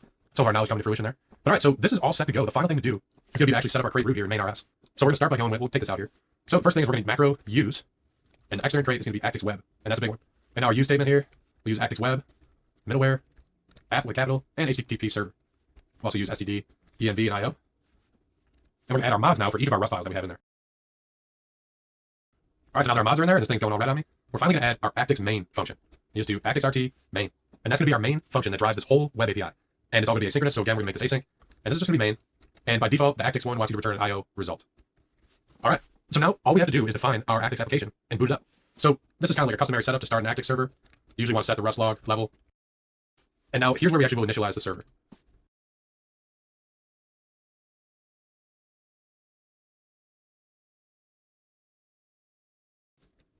And that, folks, is how you start your Actix server. Now, with this configuration, this is how you turn it on by default, but there's no services in here. Like, unfortunately, it doesn't automatically know what each of these endpoints are doing. So we actually have to tell it by adding a service. And that looks like this. And I'm going to go ahead and just paste all those in there. And so there's each of our services from the rest of the application. All right, now let's go ahead and run this thing. All right, now that took a while to run because this thing had to go in and pull all of those libraries for Actix, and that thing's a beast. But now that it finally finished and this application's running, you can see we're getting our debug messages from Actix. So this will tell you right here that Actix is online. You can see it started up all the workers, and we're on localhost 9090. So let's go ahead and flip over to Postman. Let's test those endpoints out. So we'll start by listing all the miners, and we get a 200 OK, and an empty vector, just what we expected. Let's try to get a miner by ID. I'm not even going to bother putting ID in here. Miner not found. There's our message from that not found message object that we created. It's 400, bad request. Same wallets, same by getting a wallet by ID. Then if we go to post, we get a 201 created, but still an empty vector because we didn't do anything yet. And the last one, bingo. So as you can see, all of our endpoints are working great. Our HTTP responses are working. Our application is ready to go. Now in the next video, we're going to plug this thing into a database and we're going to bring it to life. Hey guys, welcome back. We are picking up right where we left off on the mining pool REST API, which again looks like this. And today, we're going to actually be linking up the database to the back end of our API so that we can actually persist to the different wallets and miners that we're creating, and we can have these objects be stored and return back to us on API. So first thing we're going to do to set this up is we're going to get a new cargo toml going here. So I'm just going to copy these new ones in here. And we're going to add a few new imports, mainly around the Diesel ORM. Now, what an ORM is basically, and what Diesel is basically a library that allows you to convert Rust structs, so the objects represented by structs, into database table records. So if you have a table with the same fields as a struct, you can convert from records to objects. Simple as that. And we've already laid the groundwork for that with our objects here, these DAO objects. That's exactly what these are designed to do. And that's why they look like this. So it's worth mentioning really quickly before we get into the database stuff that these blue fields here in the JSON bodies, those are actually going to come, like I said in the last video, from objects in the other table. And that's done by what's called a join. Now, a join, you don't have to worry about exactly how it works, but basically the relationship between these two fields, right? Since the miner has an address that corresponds to a wallet, they can get data from each other. So in the case of our API, all 4 of these fields are going to actually come from the miners that are included in a wallet. So any miners that have this address. And in the case of the miner, the club name is going to come from whatever wallet holds this address. So just an interesting relationship to think about. We're going to see how that plays out in our Rust app going forward. So we see these objects here. We know what we created them for. But now it's time to go ahead and activate them. So first we're going to activate them by adding the annotation that's going to allow them to actually be written and read from the database. And that looks like this. There's going to be 2 of them. So the first one is going to be this derived queryable insertable. And then the table name, and this one's going to be miners. We're obviously going to have one, of course, for our wallets as well. So I'll go ahead and add that. And this is going to be yelling at us a little bit because we have to update our imports. I'm just going to go ahead and add all the imports in here that we're going to be using. But don't worry if like you see some ones you don't know or that you haven't seen before. And even if we see all these yellow underlines, like we will get to them. So, and I'll just add them to wallet as well. As we go here, the cusp of this video, what we're going to do is cover the methods that are going to allow us to write this stuff and pull it from the database. Now, the best way to do this is if you want to go to Diesel's Getting Started Guide, it looks like this. Personally, I felt like it was only helpful until about here, maybe here, and then I started to kind of find resources elsewhere. But I'm going to give you a quick run through of how to set up Diesel if you haven't already. Now, just a quick disclaimer, we are going to do the Postgres version. Like it has features for different databases. We're going to do Postgres, and I've already got Postgres installed on my machine, and I'm using WSL2, so I have the Linux version. Now, you want to make sure Postgres is running first. So if you're on Windows, go make sure the server's running. If you're on any kind of Linux distro, this is probably going to be a command you'll have. And we can start ours up here. And now what we're going to do is we're going to do cargo install Diesel CLI, and then we're going to add this flag for no default features. And the only feature we are going to include is going to be Postgres. And now I already got it installed, so that was pretty quick, but this may take a while for you. And just a disclaimer too, like there are some things that might come up when this is running, when you're trying to install this. It might yell you about like certain libraries missing or whatever. You really just want to make sure you have either PostgreSQL, the PostgreSQL development tools, or libql, depending on what Linux distro you're on. But anyway, so once you've done that, you're going to want to type this Diesel setup. And now immediately what we get is we get yelled at about the database URL argument must be passed, or the environment variable must be set. Now I did some digging on this, and personally there's a couple different workarounds that I've seen. A lot of people like to use .env, .env, but that just wouldn't work for me. So the only way I felt that this actually worked was by literally setting the database URL. So I'm just going to go in and set it to my WSL2 Postgres path here. And so now that is a successful database URL environment variable, you can see it's successful from where we're at. Now we can run Diesel commands because Diesel needs to know what database to point to. So no output from Diesel setup, but what that does is it actually creates a few files for you that Diesel's going to use. So the first one is going to be Diesel toml, and it's saying, okay, we're going to be pointing at this source schema file, which hasn't been created yet, but we'll see in a sec. And now it's also going to create this migrations folder. And in here is up and down SQL. Now these particular files you don't have to worry about, but they have some gobbledygook that Diesel's going to use to do different operations. But what we want to do is create our own migration. So we're going to do Diesel migration generate, and I'm just going to keep with the program here and call it the same thing as our app mindful API. And you can see that it created those migrations. And now if we go into not the all zeros, but the one that has like a date, which is going to be now, that's going to have its own up and down SQL. And you can see here your SQL goes here. And all these really are going to do is when you use the Diesel CLI, they're going to be able to go in and create your database tables and the associated fields and data types and all that for you before your application even boots up. And this is for use of like stuff that what we're doing right now. Like if we're going to have a database where we want to just like initialize some tables and stuff, and we're really running this in like development, this is what it's really good for. Ideally in production, like your database tables will exist already. But how to use these migrations is very simple. If you've ever written SQL files before, this will look pretty familiar. But to save you guys the pain of watching me type it, I'm going to paste these in here. But you can see what's going on here is we have 2 SQL commands here that are just going to go ahead and create the tables that we want. And as you can see, these tables and these fields directly correspond to what we have in our DAO objects, both in our diagram and in our program. So that's really cool. And that's all that up.sql is going to do. In down.sql, as you can probably infer from the name of the file, all we're going to do is a reverse operation and drop those tables. And now in our situation, since miners relates to wallets, you need to drop miners first. I've gotten some errors about that. So now that we've populated these files and Diesel knows what we want done when we run a migration, we can go ahead back to the CLI and do Diesel migration run. And that right there just created those tables in your database. And it also created this schema.rs file. And we'll talk about this in 1 second. The last thing I want to show you with the Diesel CLI is just make sure you do this migration redo after you do run. And that's just going to do up and down. It'll do down first and then up. And that's so you know that both are working correctly. If you get no errors, you're good. So going back to schema.rs, what is this thing? Well, take a look here. All these really are just macros that our Rust program is going to be able to use. And it's going to create these tables within macros, which is kind of wild. And you don't even understand exactly what's happening here. But as we build these database methods and as we like work with our database transactionally, you'll see exactly what these things do. And they're actually super cool. All right, so let's close all these out. We ran Diesel migration run, so our tables are in there. We're good to go. Now, all we have to do to get this thing online with the database is, like we said in the last video, start writing some methods that are going to allow us to transact with the DB. So there are going to be some changes to the root, and we'll go and make those last. But we're actually going to start by going back to our drawing real quick. And now let's take a look at the fact that we have these blue fields here. So we talked about what these do. But one thing we're going to need to do is we're going to have a slick way to convert between these 2 data types, right? We're going to have to go define the functions that are going to allow us to flop from the DAO version to the REST version. So let's do that, and we'll reference that diagram again. We'll start with wallet, and we'll go up to the wallet object. And now let's activate a conversion from a wallet to a wallet DAO. And that's just going to be an implementation. And I'm also going to be changing this from a string to a UUID. And that's just going to be a unique identifier that's easily parsable into string. So up here, that's what we're going to be converting this thing into. Now you can see that easily this is just flipped right into wallet DAO with these 2 values that come right from it. And we're going to go down and do the one for wallet DAO to wallet. Now here, the tricky thing is to go from DAO to wallet. It was easy to go from wallet to DAO, right? Because we had these fields already. So we didn't need to add anything to our function. But to go in the reverse direction, we have to get all of these values, right? And from our diagram, those come from the join. Those come from the information from other tables. So we're going to have to go fetch this information before we convert from a DAO into a REST object. But the nice thing for us is we can get all 3 of these data points from this one. So like if we had the list of all the miners, we can count it. We can get the total shares mined, the total hash rate, no problem. So all we're going to need to do to create this object is we're going to need to pass in the workers online. And that's going to be a vector of miners. This is obviously going to return a wallet. And I'm just going to go ahead and copy in what that's going to look like. So with the exception of the workers online fields, again, we're using self-references. And then workers online is just the vector of workers online that we're presumably going to have when we run this. And from that vector, we can actually see here that we're doing these iteration mappings. And we're just mapping it to the value of the hash rate and summing it, and the value of the shares mined and summing it. And like I said, we're just taking the length here. So that's how we'll do that. But still, kind of strange because we're going to need to get this value ahead of time. And the reason I wrote it like this is because this is going to be a database operation to get this. And this right here isn't going to be necessarily asynchronous. So we wanted to have this represented standalone. But we will go ahead and get this value and pipe it in. All right, so let's flip over to miner. And let's go ahead and write those exact same methods for miner. So we'll start with the miner object here. And we'll go ahead and do implement miner. And that's going to be it. Again, nice and easy. We have more self-references. I'm going to make these UUIDs like I did with the wallet, and you'll see why. It just helps with database work to make sure these are all unique. So again, all self-referencing. This is pretty easy to convert from the miner to the miner DAO. But now again, going in the reverse direction, we've got this club name that comes up again as something we need to fetch using a database method. So just like we did with the wallet, we're going to go ahead and implement for miner DAO the conversion to a miner. And just like we saw before, that's going to take the club name as a string. So I know that can be kind of confusing, but I promise it'll make more sense in a minute. But now we've got methods to go from one to the other. And on both objects, our requirements to go from DAO to REST object require additional data. So just remember that, keep it in the back of your head. Now let's go forward with the miners first. So our first endpoint is going to be list all miners. We know this. So let's go ahead and create a new function that's going to just be fetch all miners. And now each of these are going to take a reference to this DB pool connection object here. And we'll talk about this later on, but essentially what's happening is any function that we write that's going to operate with the database, it needs to be passed in this connection pool because it needs to be directed by Actix to talk to the database. And since Actix is all asynchronous, these functions are not asynchronous, we have to make sure that our database isn't going to like have errors. We can't just write to something twice at the same time. Like there has to be locking going on. Like we have to have order of operations there. So that's all that this is really doing. And it'll make more sense as we go. But anyway, so we're going to return that vector of the miner type. And in here, we're going to actually use create schema miners DSL all. And now that's pretty neat. We can actually use a use method or a use keyword inside a function. And as you might guess, that just makes this use key valid only for the scope of this function. And now if you notice, we're also using schema. So create schema.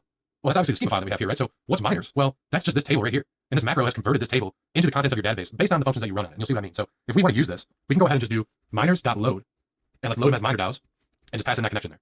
But now this is going to be a result. So what we want to do is actually match on that. And on this match, we're going to dictate what kind of vector we get. So if it's okay, we're just going to let that result come through. And that result, we're going to put into an iterator. And we're going to map it. And we're going to map each miner into what would be the miner, or each miner DAO, I'm sorry, into what would be a miner. But here's the tricky part, right? Oh, when we're done, by the way, we'll just collect it into a vec of miner. And if it's an error, we will just return, I don't know, like an empty vector per se, right? Why not? But so back up here in our map statement, what's the issue we have here? We already wrote a method to convert from miner DAO into miner, didn't we? It's right here. But what do we need? We need the club name first. So how do we get the club name from another database table that's not part of this? Well, we're going to need a new function. So we're going to have to actually query the database for information about the wallets table. And so we're going to do get club name, and we'll pass in an address, which is going to be a UUID. And again, that connection reference to the DB pool connection there. And this will just return a string, it's just going to be the name of that club. And now, here's where things get kind of interesting. So we could write the logic here to look up a wallet, but why would we do that when we're going to go write that anyway?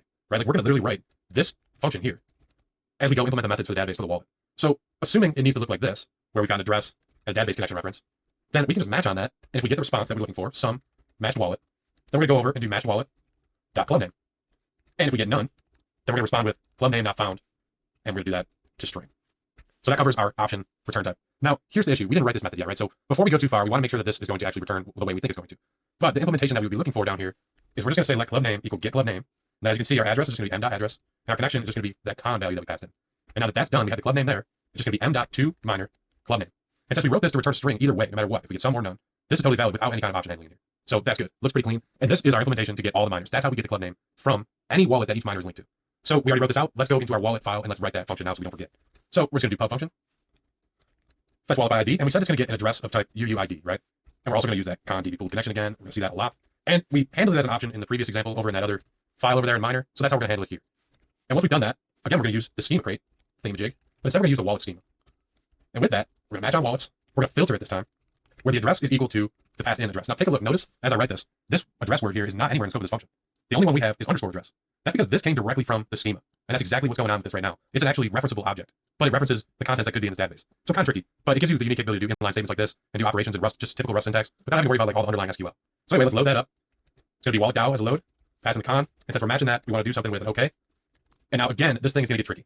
So we only want one to come back. So we're going to match on result.first. The reason you have to do a match is because it could be empty, right? So it's an option. Now, if this has some matched wallet in there, here's what we're going to do. Yet another curly bracket, I apologize. We need to handle the conversion from the matched wallet DAO into a wallet object. So how do we do that? Well, we know how to go from DAO to wallet. It's going to require the workers online. So we can't really proceed without knowing how to get workers online. Just like past here in miner, where we couldn't go any further without getting the club name, we need to get the workers online first. So what we're going to do again is we're going to write a new function. And this is just going to be get workers online. We're going to pass in a wallet DAO object, which is going to be a reference to a wallet DAO, and then con, which is going to be a reference to the DB pool connection again. And this is going to be a vec of type miner. And now this is going to be confusing to anybody. Bear with me. It will make sense in a minute. Again, we're going to use the create schemas, this time using miners. And now we're going to run a match on our miners.filter, just like we did down here where we're filtering. We're going to filter on the address being equal to the wallet DAO.address. So if those addresses are equal, load it up into miner DAO objects using this connection. And then if it's okay, we're going to do the result. And we'll do into iter.map m.toMiner. And we already have the wallet DAO's club name because we're passed in a wallet DAO object. So that toMiner conversion is no problem. We've already got a wallet DAO, we've already got the club name, and we can conduct this operation. And again, like I said before, I like to have these on new lines here. So I'm going to drop these down, and we're going to add our final one to collect to a vec of miners. And then, of course, if this is an error, we're going to return an empty vector, like we've seen before. Sweet. So now this is in position.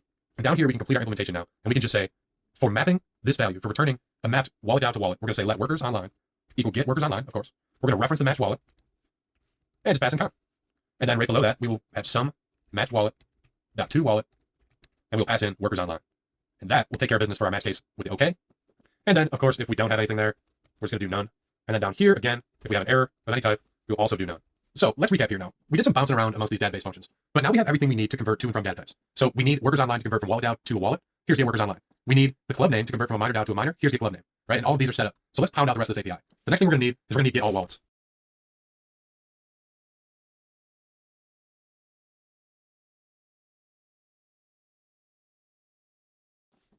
And so that looks exactly the same as our fetch all miners, right? We're just returning an empty vector if there's an error with the database. And other than that, we iterate it and we map it to, instead of a miner, a wallet. So same thing. Now we also need to do get miner by ID.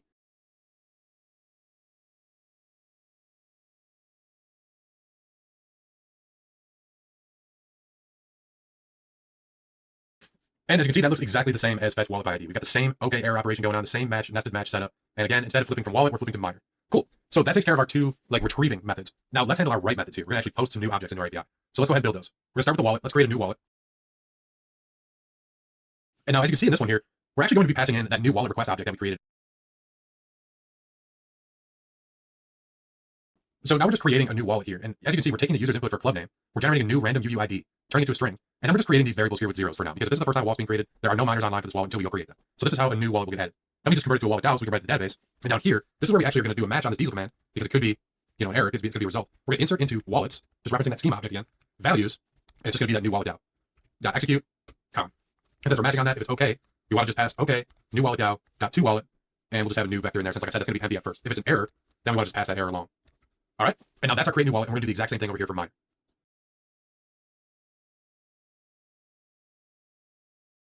And as you can see here, we're doing the same thing we did with the new wallet. We're passing in that new request, that new miner request, and that's of course just going to have in here a nickname for the miner as a string. But we also have included this address, and that's because as part of our new miner request, if you remember from the diagram, we're going to need to actually add the address in there as well. So that value is going to play a role as well. So we'll see that defined here.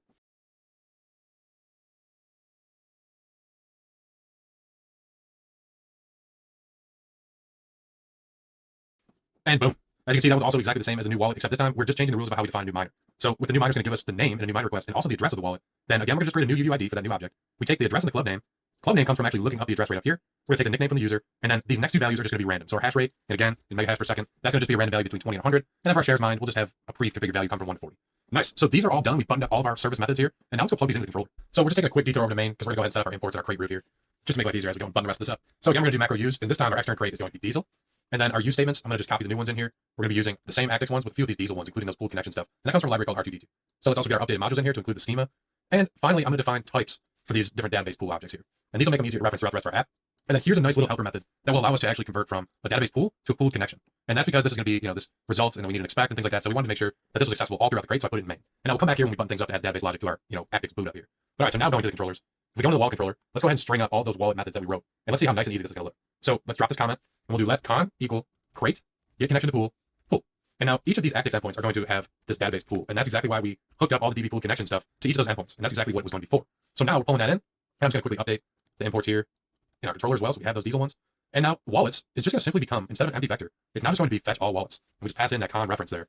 And that's it. Look how simple that is. We did all this work, and it seemed like a lot of back and forth. But now all we had to do was just press this button here, type this method here into our REST endpoint. And it's that simple. 3 lines, including our HTTP response. Pretty slick if I say so myself. So moving right along, since we've been on this video for quite a while, I'm going to copy this into each of these endpoints because we're going to need it in each of these. And of course, I'm also going to copy this pool into our header as a parameter. And I'm going to want to put it at the end of all these. And now here's another interesting little feature here. So in this situation, we've got everything mapped out, and we know that our wallet is going to be an option wallet, and it's going to be fetch all wallets or fetch wallet by ID, right? But where's the ID? It's up in our request path. So in order to parse that out, what we need to add is this path variable. It's going to be of type path, and we're going to put it inside a string tuple type syntax here. And this will allow us to actually parse, and Actix will do this automatically, parse this ID from our request path. And that looks just like this. So instead of option wallet equals none, it's going to be fetch wallet by ID. And this is obviously going to be that reference to con. And I'm going to drop this down here so we got some room to work here. And now we're going to do UUID, parse str, and that's going to give us our string that's going to represent the ID. And that's going to be path.00.as str. And we're going to finally unwrap that. And that will give us the UUID parse of this string ID that the user puts in. And we'll be able to fetch a wallet by ID with that. And then the rest follows suit as we wrote it. Nice. And then on the last one here, pretty straightforward. We're going to also just do that con connection here that we already did. And then our create new wallet, this can actually go bye-bye right now. And what we actually going to do is we're going to convert this into a match.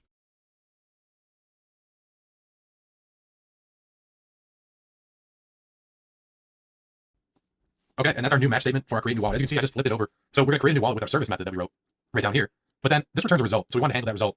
And if it's okay, we're going to do that created response like we talked about. If it's not, if there's an error, we also can use that not found response type and have this error creating wallet message pass through. So that brings up all the stuff for wallet. Now let's do miner. So again, I just added our connection pool, our imports and stuff, and that conversion method from our create root. And now let's go ahead and do the same thing and change these from empty to live actual endpoints. So this will just be a fetch all miners reference to con, nice and easy. This one's going to be let miner option equal fetch miner by ID, and we'll drop that down to a new line. And then of course we'll add that path syntax up here to our path there, and we will be good to go. Now the last one of course is going to be our create new miner. So this is where we're going to combine both things. We're going to combine a new miner request and we're going to combine this path parsing capability to get the ID and the miner request. And so just like with the other one in miners, we've got this match statement going on. And again, we're just doing this response type here. So everything is all done now. We're good to go. Let's go put this thing together in main and fire it up. So we already saw main. We already saw the new imports. We saw R2D2, which is just giving us some database pooling capabilities. And we added our new modules and we made these types for the duration of our entire application. The only thing we didn't do yet is we didn't configure our Aptix main to actually be database enabled. So what that looks like is this right here. We're going to let the database URL equal environment var. And we set this earlier when we were messing with Diesel. Database URL, expect database URL not found. We'll do detected, right? Detected seems more computery.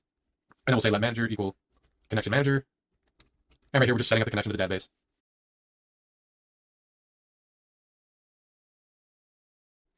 And that is it, guys. That is it. We just add these configs here to connect to the database, and this thing is ready to rock and roll. So let's go ahead and boot this up and see what happens. All right, so we finally see, after what felt like an eternity, Aptix booted up and we're good to go. And let's test this thing out in Postman. So just like we did before, miners, we did 200, but there's nothing in there yet. So let's go ahead and add, well, we'll start with wallets, right? No wallets. Let's create a new wallet. And it'll just be a little miners club. And there you go. We get this response back to us, 201 created, and this is the actual miner, or the club that we just created. And we'll quickly add another one. We'll just do like Big Miners Club. And now let's actually try grabbing this ID that we get kicked back to us. Let's try to look up a wallet by that ID. There's Big Miners Club, the one we just made. Awesome. No workers online yet though, right? So list all miners, list all workers, list all wallets here. We've got both of our wallets in here. Well, let's go create a new miner for that wallet that we just added to the clipboard. So I think it was the Big Miners Club. And let's do Joe Miner. And there's that Joe Miner was created for Big Miners Club. And then if we go here and we do list all miners, we got one on there. And if we list all wallets, you can see there's nothing for Little Miners Club. When we scroll down, there it is right there. There's the miner for Big Miners Club. Let's just add one more, right? Let's add like Joe Miner 2. Let's have a little fun. And now if we go and hit get wallet again, there's both of our miners in there. List all wallets, there they are again, you know? And so last thing we'll do, we'll test out this endpoint here. We created this miner, it has this ID, and we're expecting to get Joe Miner 2. Let's see if that happens. And that's what we got. And ladies and gentlemen, this is it. We built a REST API in Rust. We got this thing running. We did all the work that we needed to do to make this thing nice and clean and slick. Writing and reading from the DB. You know, you really can't beat it. So well done if you made this far. Again, as always, the code is on my GitHub. And guys, really quickly, here are the Docker components if you want to Dockerize this. This is the Docker file you use, and this is Docker ignore, so we don't copy anything we don't want. And then here's Docker compose. This Docker file is specific to Docker compose. As you can see, that database URL environment variable isn't in here. So if you want to run this Docker file separate from Docker compose, you just gotta add that and make sure you can connect to Postgres somewhere. But it's in here, it's in GitHub if you need it. And congratulations, you made your first REST API in Rust. Hey guys, what's going on? I actually just wanted to make this third video here for the REST API. I wasn't gonna do it, but I wanted to actually touch on this Docker compose setup that we got going because a lot of people were asking questions. And I also want to show you guys a little bit of kind of some neat tactics we can do since we implemented the joint. So take a look at Scheme RS. We talked about how we set these tables. I'm definitely gonna have to look at the video again because I don't think I fully understood there everything, obviously. But when it comes time to get the data, actually build the stuff, then I'm gonna see if I'm gonna watch this one. I'm gonna watch the beginner one again, definitely. The first time that I code the actual project that I'm working on. But then this one I'm gonna see when it gets to that point. Supposed to be joinable. And in our scheme files, up there, UpSQL, we got this setup going on here. You know, they're sharing an ID field. So we went and made all the steps to set up an inner join, but we didn't use it anywhere, right? Like we just hit the database, you know, for everything that we needed. And if you notice, in fact, I'm gonna go to the GitHub and I'll show you guys how to do this if you ever want to check out the code. So here's the GitHub where the code is. And you I'm very curious to see the more advanced stuff, how it's gonna look like, and how it's gonna be different from the current stuff that I'm watching.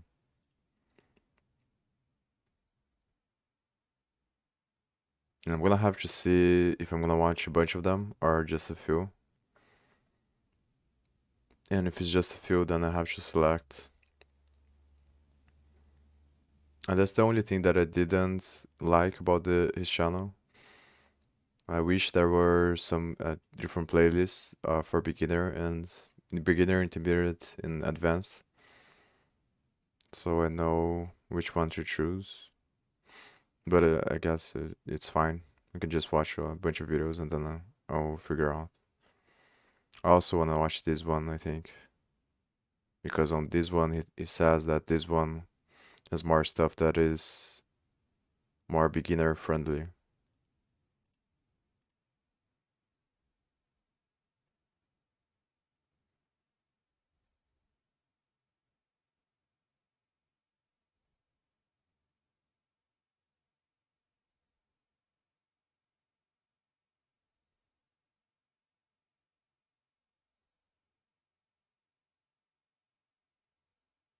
Well, this one might be interesting.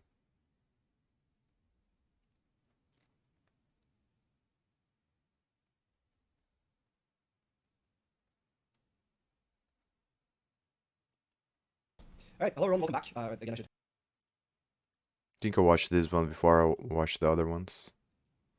Watch this video, then I'm gonna watch this playlist here. After this one finishes. You see that we're on master. If you just flip over to tags, you can see each video is in here. So let's go to video 2 where we left it off. And if we notice in here, in our miner struct, or in our miner Rust file here, we've got get club name. And then every time we fetch a miner, we have to run this get club name. And that can be really taxing, right? Like going to the database is considered a slow operation. So if for every wallet we pull out, or for every miner we pull out, we have to go get its wallet from the database, then this is going to be O of n squared at a minimum, which means it's going to get really slow as the database gets bigger. So how can we remedy that? Well, really the point is to go to the database as little as possible. So we're going to take a look at how we can remedy this in the miner script. So I'm over in the miner.rs now, and I'm going to start real quick by changing these imports around. So first of all, I want to drop these down a little bit because it kind of looks cool, and you can basically just like set up your brackets like this. But I'm going to copy and paste my use statement from miner.rs that's over in GitHub here because I already went ahead and got all these set up. And so the only thing we really did is we removed this filter DSL query method, this direct install one or direct import, and we actually just went with query DSL, the whole diesel object. So this will give us, a nice smorgasbord of operations that we'll use. So other than that though, everything's the same. And if we scroll down, just right off the rip, we're gonna go get rid of this get club name, bye-bye, right? Gonna completely eliminate that. And so we already start to see errors in both of these methods here. Now let's dive in. So everywhere that we're seeing is get club name not found, that's where we're hitting the database too many times. So we'll start with, well, these are out of order. Let me flip this out real quick. But we're gonna start with get all miners. I'll put that on top. So now get all miners. The first thing we're gonna do is we're using the schema for miners already, but let's also use the schema for wallets, right? And now what we're gonna do is instead of matching miners load, here's what we're gonna do. We'll drop this down to a new line, and we'll change this from miners to wallets dot inner join on miners. And because our schema RS has those macros in there, we're allowed to do that. And as you can see, load starts yelling at us when we do that though. And it's got all this information about types and all this diesel stuff, blah, blah, blah. All it's really saying is, hey, you changed what's coming in here, and we can't, like diesel can't make it into a miner DAO anymore. There's just too many fields. And that's because the object that gets pulled in, the record, actually looks like this. It's a tuple with a wallet and a miner right next to it. So it's gonna get all the miners, and then the associated wallet via that address join is gonna be sitting right next to it. So that makes our job pretty easy because we're getting all the miners and the wallet info sitting right next to it. So down here we're doing m to miner. All you have to do is say w.clubname, and then we can blow this thing away. And now the only thing that we have to do still is our map. So we're just using m in the map. We change that to a tuple with wm, and now our errors go away. And that's it. That's all it is. So we just have this join, so we get both the objects in one call, and that's gonna be the full response. And I'm just gonna map it into a collection, into a vector of miners. And like we said, since that's sitting right next to it, the club name can just be put in like that. Cool. As you can see, that's pretty slick. And that's only one database call. Where originally we were doing one database call to get all miners, and then a database call for every miner to get its club name. Very slow. So let's follow that same process and let's implement that down here for the get by ID one. And this is gonna look very, very similar. Okay, we're gonna change this. We're gonna drop these down again. We're gonna change this to wallets inner join on miners. We're gonna leave this filter in here. And since ID is only a miner field, not a wallet field, that's still good to go. We obviously got to change our load into the tuple again, right? And other than that, everything's still pretty much the same. We're filtering, so we're only going to get the miners in this query that have the address that we're looking for, have the ID we're looking for. So with that being said, we just have to change our match arm down here a little bit. So now we're matching result at first. And this, instead of match miner, I'm going to do the tuple syntax again, so WM. And now this goes bye-bye, right, like we saw before. And now this is M, W.clubname, and then we just got to clone it. And now that is all set. So right there is how you do it. That's how we take advantage of the join to actually use one database call, one transaction with the database. And then we do the rest of our logic here in Rust, in our app. Now down here, we're also using get club name when we go to create a miner. So we can write this a little bit differently too. We're not going to necessarily use the join here, but one way we can do this is we can just say let new miner DAO equal miner DAO. We can blow this away, and then this is going to be a new v4. Address is just going to be address, and then this goes away because this isn't part of miner DAO. Nickname's still the same, and we're still genning those ranges right there. So now that we've created a miner DAO object instead, we can write that miner DAO into the database and blow this line away, and we can change this here. Already set up. Okay, cool. That's already set. And now our match statement, when we say okay, instead of this, what we want to do is we want to go like this. We want to just say when we do okay, we're going to match fetch miner by ID, new miner DAO.id and con. So in this situation, we are actually going to hit the database twice. We're going to write to it, and then we're going to fetch what we just wrote using that find miner by ID syntax there. And that's okay. We can do stuff like that. Like 2 database hits is fine. And that's because we're never going to go over 2. Right? Like we're never going to do more than 2 here. It's create the object, write it, and then read it back. No matter how many times you run this, it's always going to be 2 operations. Up here, we had to change things around because as our dataset grew, our embedded calls to the DB would grow as well. Here it's just 2, and that's okay. And this is probably just a little bit better functionality than what we had. All right, next, so we're done with miners. Let's flop over to wallets and do the same exact thing that we just did. So to start, we'll start up here with the use statements. We're going to redo those. And I'm going to copy these from GitHub like I did with the miners. And again, nothing's really changed here. We added that queryable thing, and we're good to go. And obviously, I'm going to drop these down because I'm super annoying about this thing. But once we're finished with this, we can go ahead and implement a more streamlined solution to our wallet object here. But how do we do that? So we touched on how, this join syntax is really great for the miners because this object here, this query response is going to have all the miners, but it's going to omit any wallets that don't have miners because when you structure it like this, you really can't, the query that you're writing, the SQL that's underlying the query, if a wallet doesn't have any miners, it can't fill all those fields that you're looking to fill with this query, so it's not going to come back. And now I just want to mention that because we structured our wallet object like this, we kind of limited ourselves. So if we just took this out right here, and these are our only fields for our wallet API struct, then this would be easy to do with the join. Because what you can do is you can fetch these fields from the wallet table, and then from the miner table, you can actually do sums on these and a count on this. And that way, the underlying SQL will actually look like select XY, sum of Z, sum of P, sum of Q, or count of Q. And then you will be allowed to have null or 0. Like these will come back as 0 if there's no miners. But once we involve this list here, then we start to complicate things. So in the future, when you're designing APIs, maybe that's something to consider. I thought I'd throw it out there. But since this is the design we went with, let's see how we can implement that. So first things first, get workers online, we're blowing that away, right? And now what we're going to do, just like before in the miners, we're seeing workers online throwing some errors here. So what we're going to do is we're going to go ahead and design our own like mapping situation. So since we have that null value situation to account for, we can't do the join per se, but we can still limit our calls to the DB. So let's get both schemas in here. And now that we've got both of those, we're going to do something like this. So I'm going to just blow this away here. I'm going to type this out, and then we'll talk about what's going on. So here we just created a new object to get all the wallets. And as you can see, we're just going to DB and loading all the wallet DAOs into a vector. And so this is going to be a vector of all the wallet DAOs. And now here, of course, we just created the same thing for all miners. So these are 2 hits to the database, 2 transactions, and that's all we're going to make. So we go get all the wallets, we go get all the miners, and now we have all the data that we need imported here. So now we're just going to iterate over it, and we're going to map it into a vector of those wallet objects like we've been doing.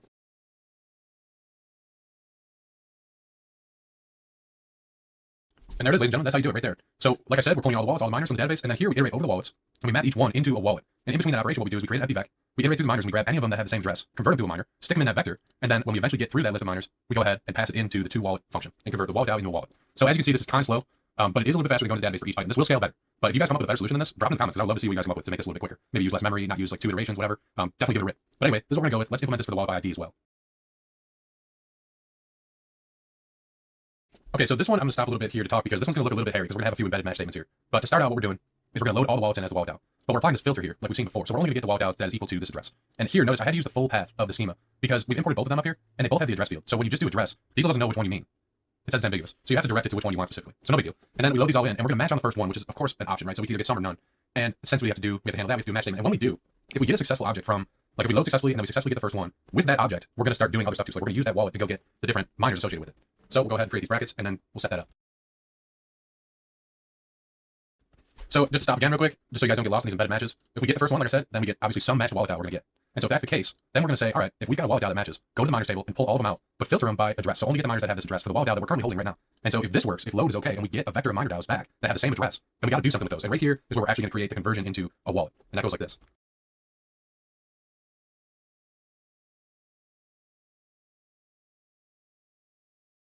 So right there is how it's done, guys, and that is how we implement the rest of this thing here. So we left off here where we're like, okay, if we get a result from the database and we get some miners that match that address, it's gonna come back in a vector of miner DAOs because we loaded it that way. So if that's the case, when we get to this point here, if this is okay, you can see the other okay is highlighted, and that's just because it's the same word, but it's still kind of funny that it looks the same. In fact, I'm gonna change this to miner result just to avoid confusion and so we don't end up overwriting anything. But basically, if we get this far, we've got a match wallet DAO and we've got a list of wallet or miner DAOs that match that wallet address. So what we do is since we need to return an option, we set it to a sum, and we go here and we just say take that match wallet DAO to wallet, and then take the results that are a vector of miner DAOs into an iter, map them, and convert them into miners using the match wallet DAOs club name. Simple enough. And if we don't get anything from the DB, and this is where that null part comes into play. If this fails and we get an error or a none, then we're going to return this match wallet DAO. Since we got this far, we have this match, but it obviously has no miners. So that will return an empty vector. Pretty simple. And obviously you can see that we're returning none if there's any kind of situation where these don't come back. But that's it right there. And then lastly, the create new wallet. I'm just going to do it the same way as I did with the miners. And I'm just going to copy it in here because you guys don't need to watch me type this whole thing out. And in this case, you can see that we're just creating a new wallet DAO. We're running into the database. But here, actually, the unique thing about this one is whenever you create a new wallet, the way our app is designed, you can't create miners and wallets at the same time. So like every wallet that's new is going to be an empty vector of miners until you go create them. So we actually don't have to hit the database again here. So here's just one right. And now we're done, guys. And let's go take a look at this quick review before we get into Docker. So we were originally doing embedded database calls for every object that was coming back for each of these service methods. And that was really bad. So here in miners, we implemented the join. One transaction, we get everything we need and we map it and collect it. Done. Excellent. And in wallets, we were doing the same thing with the embedded calls, but this time we did 2 calls for all the data we needed and then we mapped it all to what we wanted. Same with down here, 2 calls. I know it's a lot of code, but it's 2 database calls and that's it. So these things are a little bit quicker. And again, I encourage you guys to try to figure out how to open up this bottleneck a little more. But this is still faster than Video 2's version of the app. So that's pretty cool. And we just took full advantage of the structure of our API. And now that we've done that, let's cover Docker real quick. So if you guys caught my previous video in the intermediate tutorial about Rust and Docker, then you probably know exactly what's going on here. But if you haven't, basically we're using the latest Rust image. We're running cargo new. We're going into that directory that we just created with cargo, adding all of our stuff, doing a build release, which is just like a release version of the build. It just, to be honest, there's not really a whole lot going on there, but it's a little bit leaner in the final product. So we do a release build, and then we use Debian, and we copy our release build binary into the image. And the last thing we do is we go ahead and install libpqdev, which for Debian and some other Linux distros, that is the library that you need to interact with Postgres. So Diesel and like the Postgres interactivity of this app is going to depend on this library being there. So we need to install it, and then we enter right on our app. So the one thing that's missing from this Docker file is this right here, this database URL. Now, this is Docker Compose. If you guys don't know what Docker Compose is, it basically allows you to create containers in a network. So this Docker Compose file right here serves as one network. And our services are going to be our API and associated database, and those are going to be in separate containers. When you provide environment objects here, like variables, these get put into your container just as if you wrote them in Docker with, let's say, an env, right? So if you want to use just a Docker file and you don't want to use Docker Compose, just need to add this to your Docker file and make sure that this points to your instance of Postgres. So here in Docker Compose, this thing points to the image. And that's because with Postgres, you're allowed to declare the hostname, and as you can see, we are pointing to it right here. And we're using the password and the username that we've also declared here. And then Postgres here is just a protocol for connection. The exposed port's 9090. This is also something you need to include in your Docker file. It looks like this. So that's how you would include that. But we're doing that here as well. And down here in the Postgres container, the last thing that I want to cover, obviously you got exposed Postgres at the port. We specialize our database here to be Mindful API. The last cool thing is Postgres has this Docker entry point initDB up SQL as part of its build. And what you can actually do is specify a volume and tell it what to build when it first initializes the DB. And that right here should look familiar. That's our Diesel migration file that we use to create the DB locally. It's just this thing. So all we've done with Docker Compose is pointed the Postgres image right at this file and said, hey, when you spin up, do this file that we've already specialized. And then you'll end up with your database tables created and your API is good to go as soon as you boot it up. And that looks like this. This is a Postgres and Mindful API network running in Docker Compose here. And this is what it looks like. It takes a while, but if you have this running, just Control C out of it. And what you're going to want to do is Docker Compose up. However, I want to build these things again. So I'm going to do Docker Compose build, and then we'll do Docker Compose up. And since we just spun down some stuff, we just did Control C. These things are stopped, but they're still sitting there waiting to get thrown back up. So whether they're running or not, you can do Docker Compose down to take them down. So Docker Compose down will take down the network that you built. Docker Compose build will build your stuff brand new. So any changes to your Rust code, whatever, that's what you want to call. And then Docker Compose up will create the network. And let's boot it up.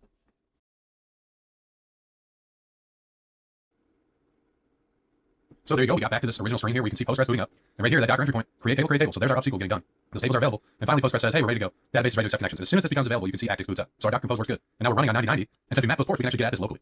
So I'm just here, localhost 9090, calling the wallets. We have none yet, right? So let's create a wallet. Pool party, right?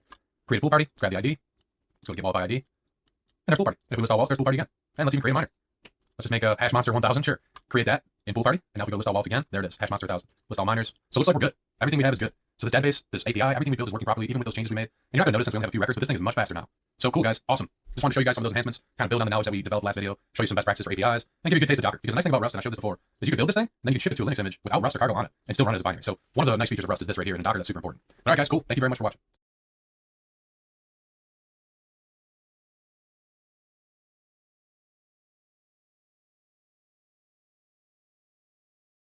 There's still this playlist. I forgot about this one.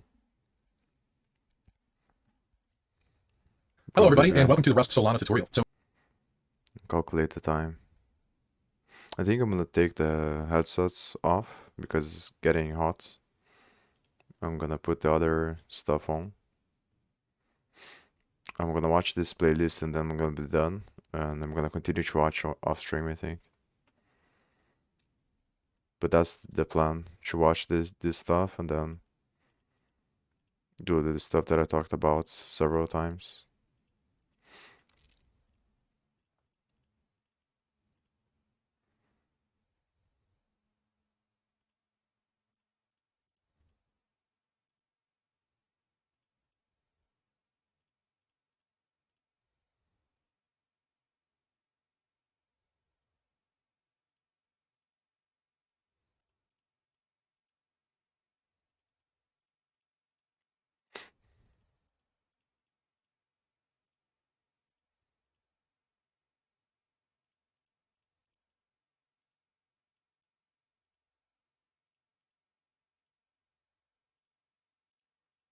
So 1 hour and a half. So I think I'm gonna watch 5 videos then.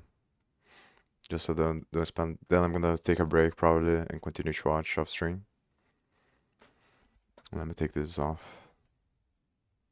And probably next time that I come, I'm still gonna watch the videos because there's a lot of stuff to watch. I want to get a good sense first, and then I'll come back to the first playlist from this guy and start working on the project.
yep, as the title suggests, we are going to dive into building on-chain with Solana using Rust. So maybe you're a big fan of Rust and you want to learn it anyway, but the odds are pretty good that you are even here in this channel to learn Rust so you can develop on Solana. And that day is finally here, ladies and gentlemen. So without further ado, I want to just quickly mention the Solana Cookbook. This is a great site to go to get started. Tons of helpful documentation. I really can't stress these core concepts enough. You're going to need to know these at least at like a basic level to understand what's happening with the code.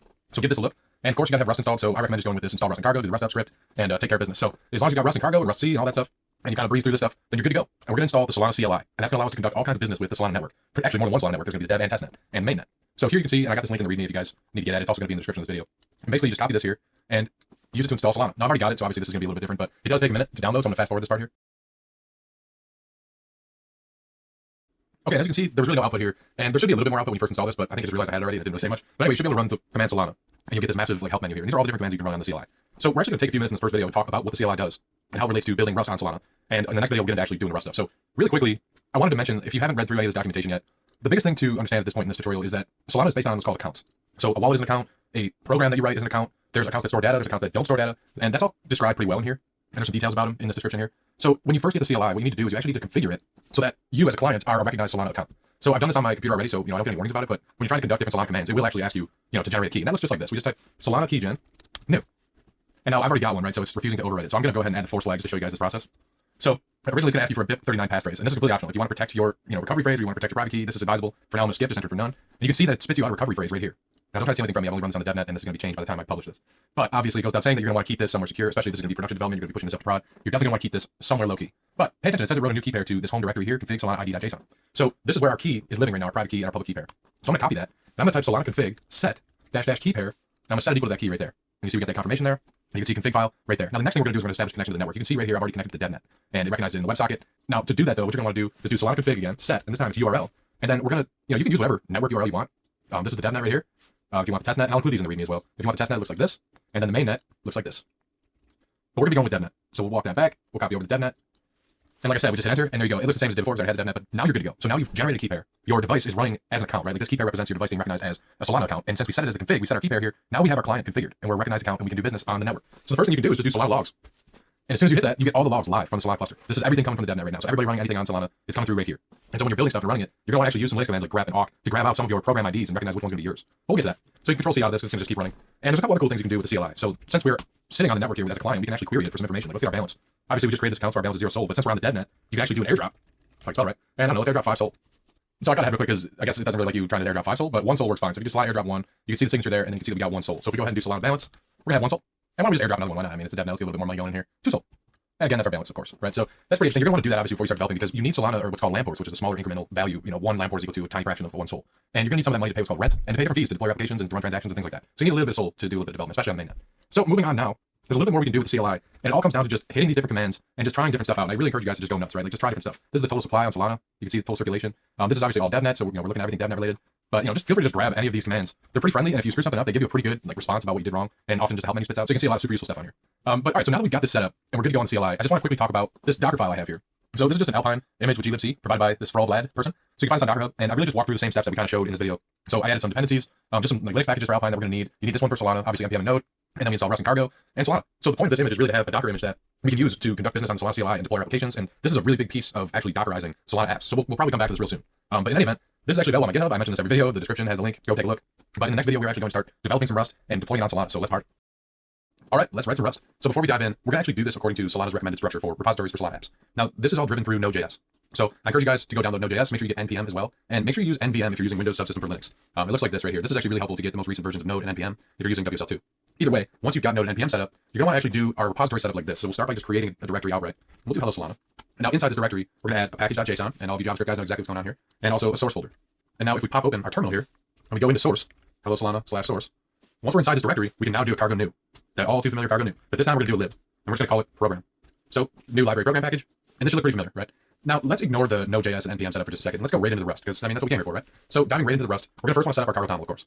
So I'm just going to copy paste the dependencies in there. There's only a few of them, and we'll talk a little bit about them. Obviously, the main ones are going to be Solana. So we got Solana program test, and Solana SDK. Those are all important, and we're going to use all of them. And then down here, this is actually a configuration for our lib that determines what kind of crate that this is going to create. Now you don't have to worry about what these are right now, but basically this flag here and this configuration will allow us to create a .so file, which will run Solana programs. So super important to save that. And now that that's good to go, we're going to go into our librs file.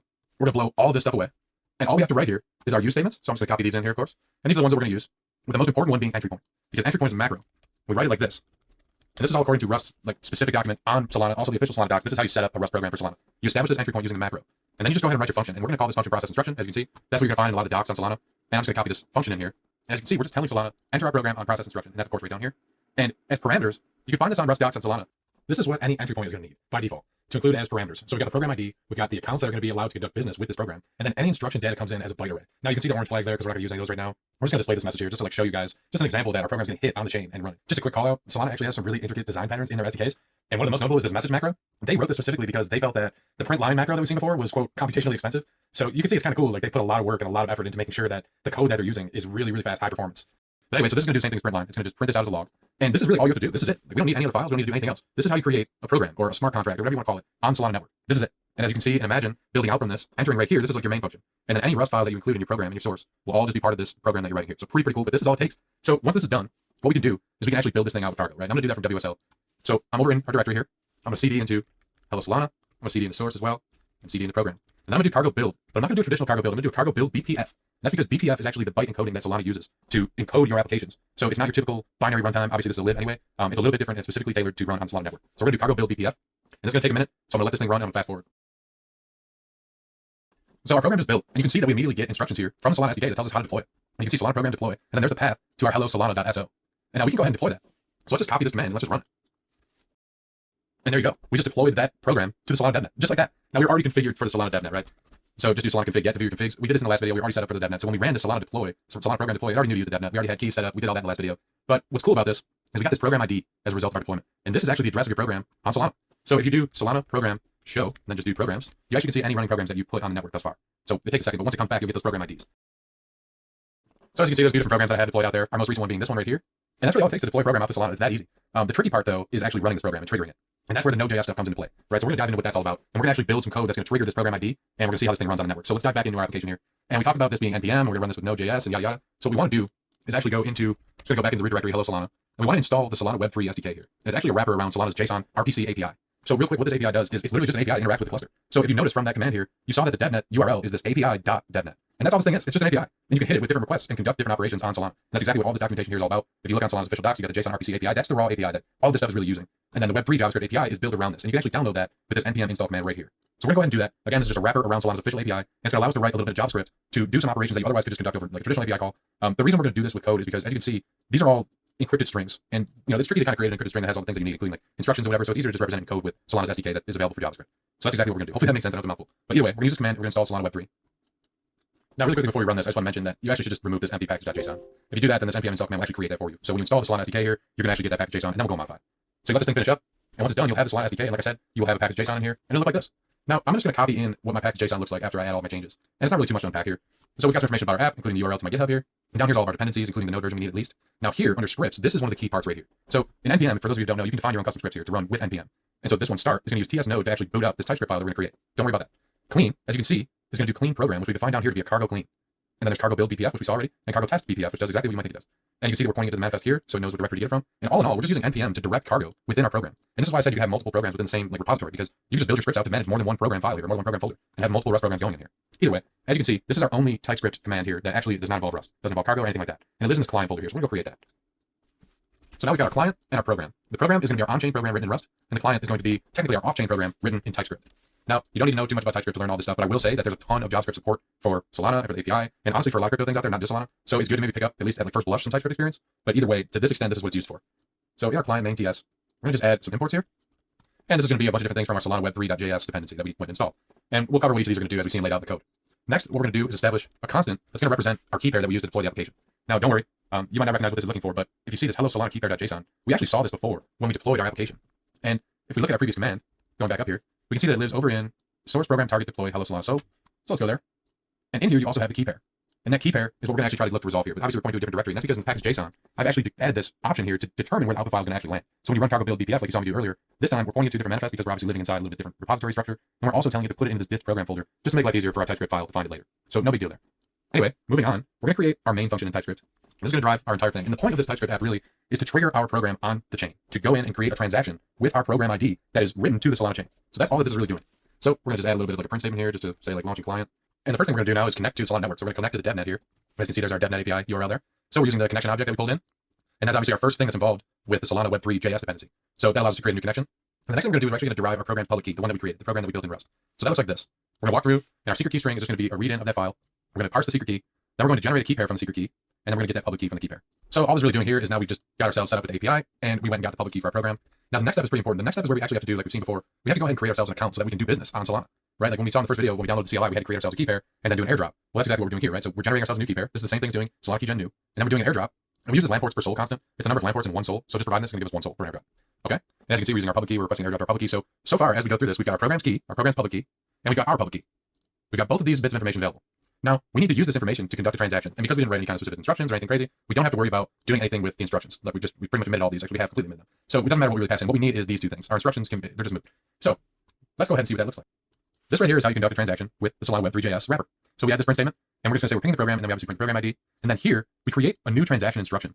And we do that by providing our keys. So as you can see, this array type thing that we're passing in, the program ID that we're going to hit, and then the data. And once we provide these instructions, this is the part where this underlying SDK that we've gotten from Solana Web3 is going to actually build that encoded string as transaction instructions. And finally, we're going to hit that send and confirm transactions. This is going to do the send transaction API call that we were just looking at earlier, and then confirm it. So now back in our program here, in our TypeScript file, just one more time real quick, this is really all that we're doing here with this code, is we are just connecting to the network, we're grabbing our program's public key, we're generating our own key pair with an airdrop, and then we're building a transaction instruction with our key, the program ID, and our data, which is just going to be zeros right here. And then we're going to send that transaction. And this is akin to just doing a ping on our basic Rust program that we have. So now that that's all set up, we start by doing npm install, and that will download all the dependencies and set up your app. Now, once that's done, since we saw that our package JSON has those configurations in here to run these cargo commands, we're going to actually run those. So we're going to do npm run build program. And as you can see, this is going to start running that cargo build BPF that we talked about. And I'm going to fast forward this part because it takes a while. Okay, now you can see that thing built just like we saw before. And this time, our path is a little bit different, right? Like we told it that we wanted to put it to this dist folder. And so that's where this thing lives now. So we're going to actually do this Solana program deploy again. I'm going to get a fresh deploy with a fresh key. And there we go. So now we deployed our new program. And taking a look at our Solana programs, let's just look at all of them. Keeping in mind that our program ID starts with this AEO. And you can see there's our program right there. And now here, I mentioned this in the last video. If we do Solana logs, we're obviously going to just get a constant stream of logs. And I mentioned that you want to like grep out your program ID. So that's what we're going to do here. So I'm going to just take this previous one out of here that we had. And I'm just going to copy in our new program ID. Make sure I get the right one here. And we're going to run that. And now it's going to wait on these logs until it finds our program ID. Cool. So now that in this terminal, we've already done npm install. We built our cargo program, which is our Rust on-chain app. And now we're going to do npm run start. And as you can see from our script, that's just going to run this TS node main TS. All it's going to do is just run our main TS script. And real quick, we just can't forget to add our trigger here that tells it to run the main method, of course. And so bring these terminals back up. Let's fire this thing off. There's our launching client program. We pinged our program, and boom, there's the logs. As you can see, every time we run that TypeScript file, every time we run that script, we're going to ping this program. We're going to get this hello Solana log every time. And there you go, guys. That is all it is right there. We wrote this TypeScript file just as an executable script to come in and transact with our Rust program. And there it is in that lower terminal. That's your Rust program just running on the Solana DevNet. And we're just hitting its address and kicking it off. Super, super cool. As you can see, we can build out from there, and we will. But appreciate you guys watching, and I hope you're as excited as I am. Hey guys, welcome back. And we're picking up right where we left off. We're going to be developing some more on Solana with Rust. And now in this video, we're actually going to be talking about how the Solana accounts sort of like ecosystem works here. I got this diagram here that kind of explains what we're going to do in this exercise. Now, this might be a little confusing, but we'll come back to it as we code, and it'll make a lot more sense. But basically what you need to know is smart contracts on Solana, like we talked about last video, are called programs. And as you saw in the Hello Solana video, we created a program.sol, and that gets deployed on the Solana network. And this is a little example of what it looks like when a program's deployed. If we have a program that's going to, let's say, modify some data on any kind of account on the Solana network, this is sort of how that process looks. So we use our local key pair with Solana keygen, like that public-private key that we created locally with the CLI. We write our Rust code, and then we deploy that program on the network using a transaction. And that's just a deployment transaction, right? Cargo build BPF. So once that's out there, and we deploy it using Solana CLI, it's sitting there waiting. And that's actually called a executable account. And it's sitting out there, and it's ready to go, waiting for you to come up and do business with it. So then we did exactly that, and we created another account with our Solana Web3 API, and we went and transacted with our program. But what we didn't really get into was kind of how that data management works. And so in this video, that's exactly what we're going to see. So I'm going to fast forward quite a bit in this video because there's a little bit of code to get through in order to pull this off, but we're definitely going to go through each thing one by one. So to start, I created a package JSON that's pretty much the same as in the last video. I've got some more dependencies in here. And a lot of this stuff is actually taken from Solana's Hello World example. So if you need a little bit extra look at like how some of this stuff works, it looks like this. I'll put a link in the description. They have an example for C and for Rust and a TypeScript client. So this is actually really helpful too. But anyway, so this is a package JSON. And like you saw in the last video, we have a few scripts here. I actually wrote this like CI/CD script here just to kind of make life easier for us. So you can see like we're packaging in like cargo build BPF, we've got cargo clean, we've got, this is how we're gonna automatically take down all of our Solana programs, like stuff like that. So if you're interested in like what this thing does, if you want to just like pull it down, check out the GitHub. But all this is really gonna do is allow us to just kind of like quickly do stuff with our repo. So you don't have to like watch me painstakingly do all these one by one. Anyway, as you can see from the top here, we're gonna write two programs, sum and square. And I've titled this repo math stuff because we're just gonna do some simple like math equations here. And these are both gonna be our Rust programs. So I'm gonna go ahead and open a terminal. And when I do that, I'm of course gonna move into source. I'm gonna do our cargo new lib sum. And once that's created, I'm gonna do another one for square. I can close this out. And I'm also going to create our client. Excellent. So if we look at our code from the last video, if we look at this Hello Solana example that we're looking at, we remember here from our lib.rs file, this is really all we had in here, right? Like Hello Solana, that was really it. So I'm going to copy this back in there. And so I've actually gone ahead and set up our cargo tomls as well. You can see we're using the Solana same stuff that we saw before. We also added Borscht, so we can do that serialization that we mentioned before. And now let's build on what we did last time. So last time we just output this log message, and that was all we did. So we didn't do any kind of like change of state or like any kind of like transactional operation. All we did was just execute some code, right? Like the basic hello world. So how this actually works that we talked about is we're going to pass in the program ID, which is going to be this program itself. Then we're going to pass in any of the accounts that we want to transact with, that the program should be transacting with. And then there's particular instructions that you can add. Now in this video, we're going to omit the instructions again, but I promise we'll get to that. We're building up to it. But in this video here, we're going to talk about what's happening to these accounts and how they store data. So I just made this thing a little bit bigger for you guys. But we're going to go ahead and add a schema. First things first, and that's just going to be a struct. So before I do that, I want to just quickly add our Borscht dependencies up to the use statement. And I want to just pop these new items in here that we're going to be using. Just a couple quick things. And once we've done that, then what we're going to do is add our struct. So we're going to do pub struct, math stuff sum. We're going to make a public field of sum. And of course, we have to remember to add our annotations. So those Borscht serialized and serialized guys, they're going in there. And now this will be allowed to be serialized and deserialized using Borscht, which is exactly what we need for Solana. So at your point, same as we saw before in the last video. And now let's blow away our hello world statement. And here, what I'm actually doing is I'm going to copy directly from that hello world example that I showed on screen. This is what Solana recommends you do at the start of your program. And I'll tell you why. So first of all, it says iterating accounts is safer than indexing. So instead of trying to like get from the list of accounts, as you can see, this is a list up here, rather than try to get like the first one, like number 0 or whatever, it's actually safer to go with iter and then use this next account info method. They wrote this stuff up for that reason, to be a little bit more safe. So that's what they recommend you do. And they also want you to be checking to make sure that the account is owned by the program ID. Now this is pretty important here. This is a big Solana rule, and we touched on it before. The account that you want to transact with this program must be owned by the program ID. Now, that's okay if you don't understand what that really means right now, but when we write out our TypeScript client, you'll see exactly what that means. But anyway, so as long as that checks out, we're not gonna get this error, and we're gonna move forward with our program here. And just to help us get like understanding of what's going on inside, I'm gonna actually add some verbose output here with some of those message macros here. So I'll add these verbose outputs, and all I've really done is just I want to display some of the fields. And if you look, these fields are really just account info. So this right here is gonna be an account info type. And if you just hold Control and click in Visual Studio Code, you can see all the different fields that come with that struct. So we're just gonna take a look at some of those. And then below that, we're gonna actually write the logic of what our program is supposed to do. And that's going to, of course, be adding some kind of sum, right? Like creating some kind of sum. So we're gonna just add one every time. So every time we run this program, we're gonna add one to the sum, and then that's gonna be represented, of course, by the struct that we created up here. Okay. Now the logic to do that looks like this.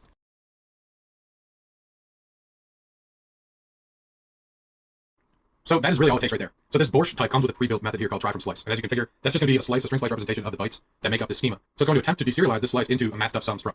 And then we'll be able to add one to it and reserialize it back into Borscht. And then, of course, we're able to capture that value while it's in here in our program, and we're able to spit it out to the user. So that's really it. That's all it takes, guys. That's how we write our smart contract. That's going to, of course, be doing, just a simple summation.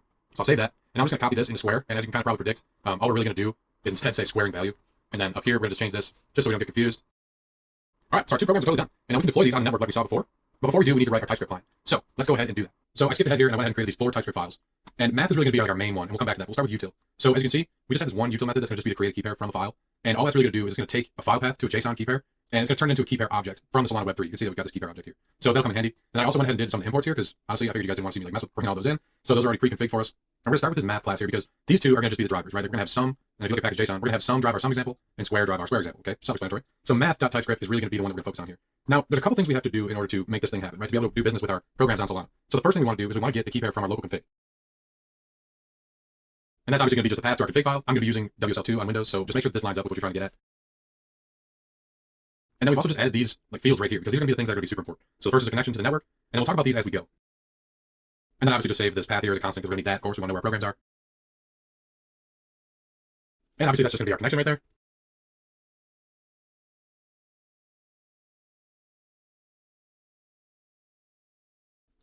And here we're obviously just going to load in our key pair like we talked about. So here's that create key pair from file. We're using the YAML config that we got from our Solana config path. And then we just got some output here to let us know that it was successful. And here we're going to just be grabbing the program that we intend to ping or we intend to transact with.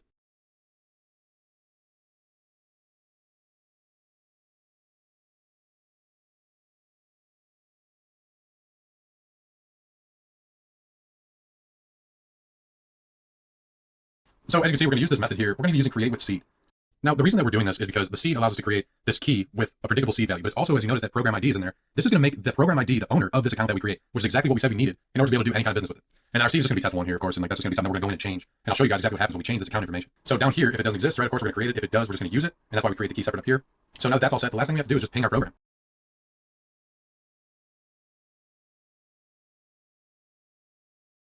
So as you see, we're doing this like we did before. We're going to use another just 0 for the data because we're not using any data here again. So definitely familiar here. And then the last step here, of course, I'm just going to copy this last one in outright. We're just going to run the example. This is going to be like sort of our main method here. All right, cool. So now that this is done, our math TS is completely done. Let's quickly recap here, and then we'll go trigger this thing. So connect to the DevNet, get the local key pair, that same key pair that we use to deploy the programs, mind you. Then we get the targeted program that we want to be hitting. And then we configure a client account. And now this is really important because the client account is going to be the account that stores data. The client account is the data account. And so when we create this account using this test1 seed, this account is actually going to go hit our program, and the program is going to change the state of our account. And that's super, super important.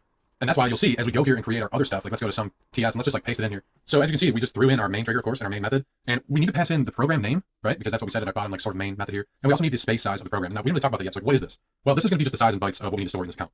So in this case, we saw that we created a schema down in the Rust program down here. Now we saw this schema here, and this is what the program is expecting on the network. So we have to kind of like mimic this with our account as well. And I'm not going to type all of it out one at a time. I'll just copy it in, but that looks like this.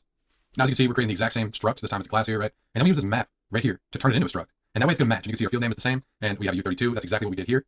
Okay, and so that is how we actually can create the byte representation, and then we do serialization, and we get the length, right? So these 3 steps here: turn a TypeScript class into a struct, into a serialized set of bytes, and then we take the length so we can get the size. Okay, so now we can make sure that everything's gonna line up. So this is enough to trigger our sum function here, and I'm gonna go ahead and just copy in the one for square because it's exactly the same. But now that that's done, let's finally run this thing. So just a quick nod to this script here. If I do this full reset and build, we're gonna wipe all the node modules, we're gonna drop any programs that are running on Solana, we're gonna remove any program SO files, and then we're gonna build each of them and deploy them, and then we're gonna prepare our client, and we'll show the programs last, and then we'll trigger them manually. Okay, so let's go ahead and do that.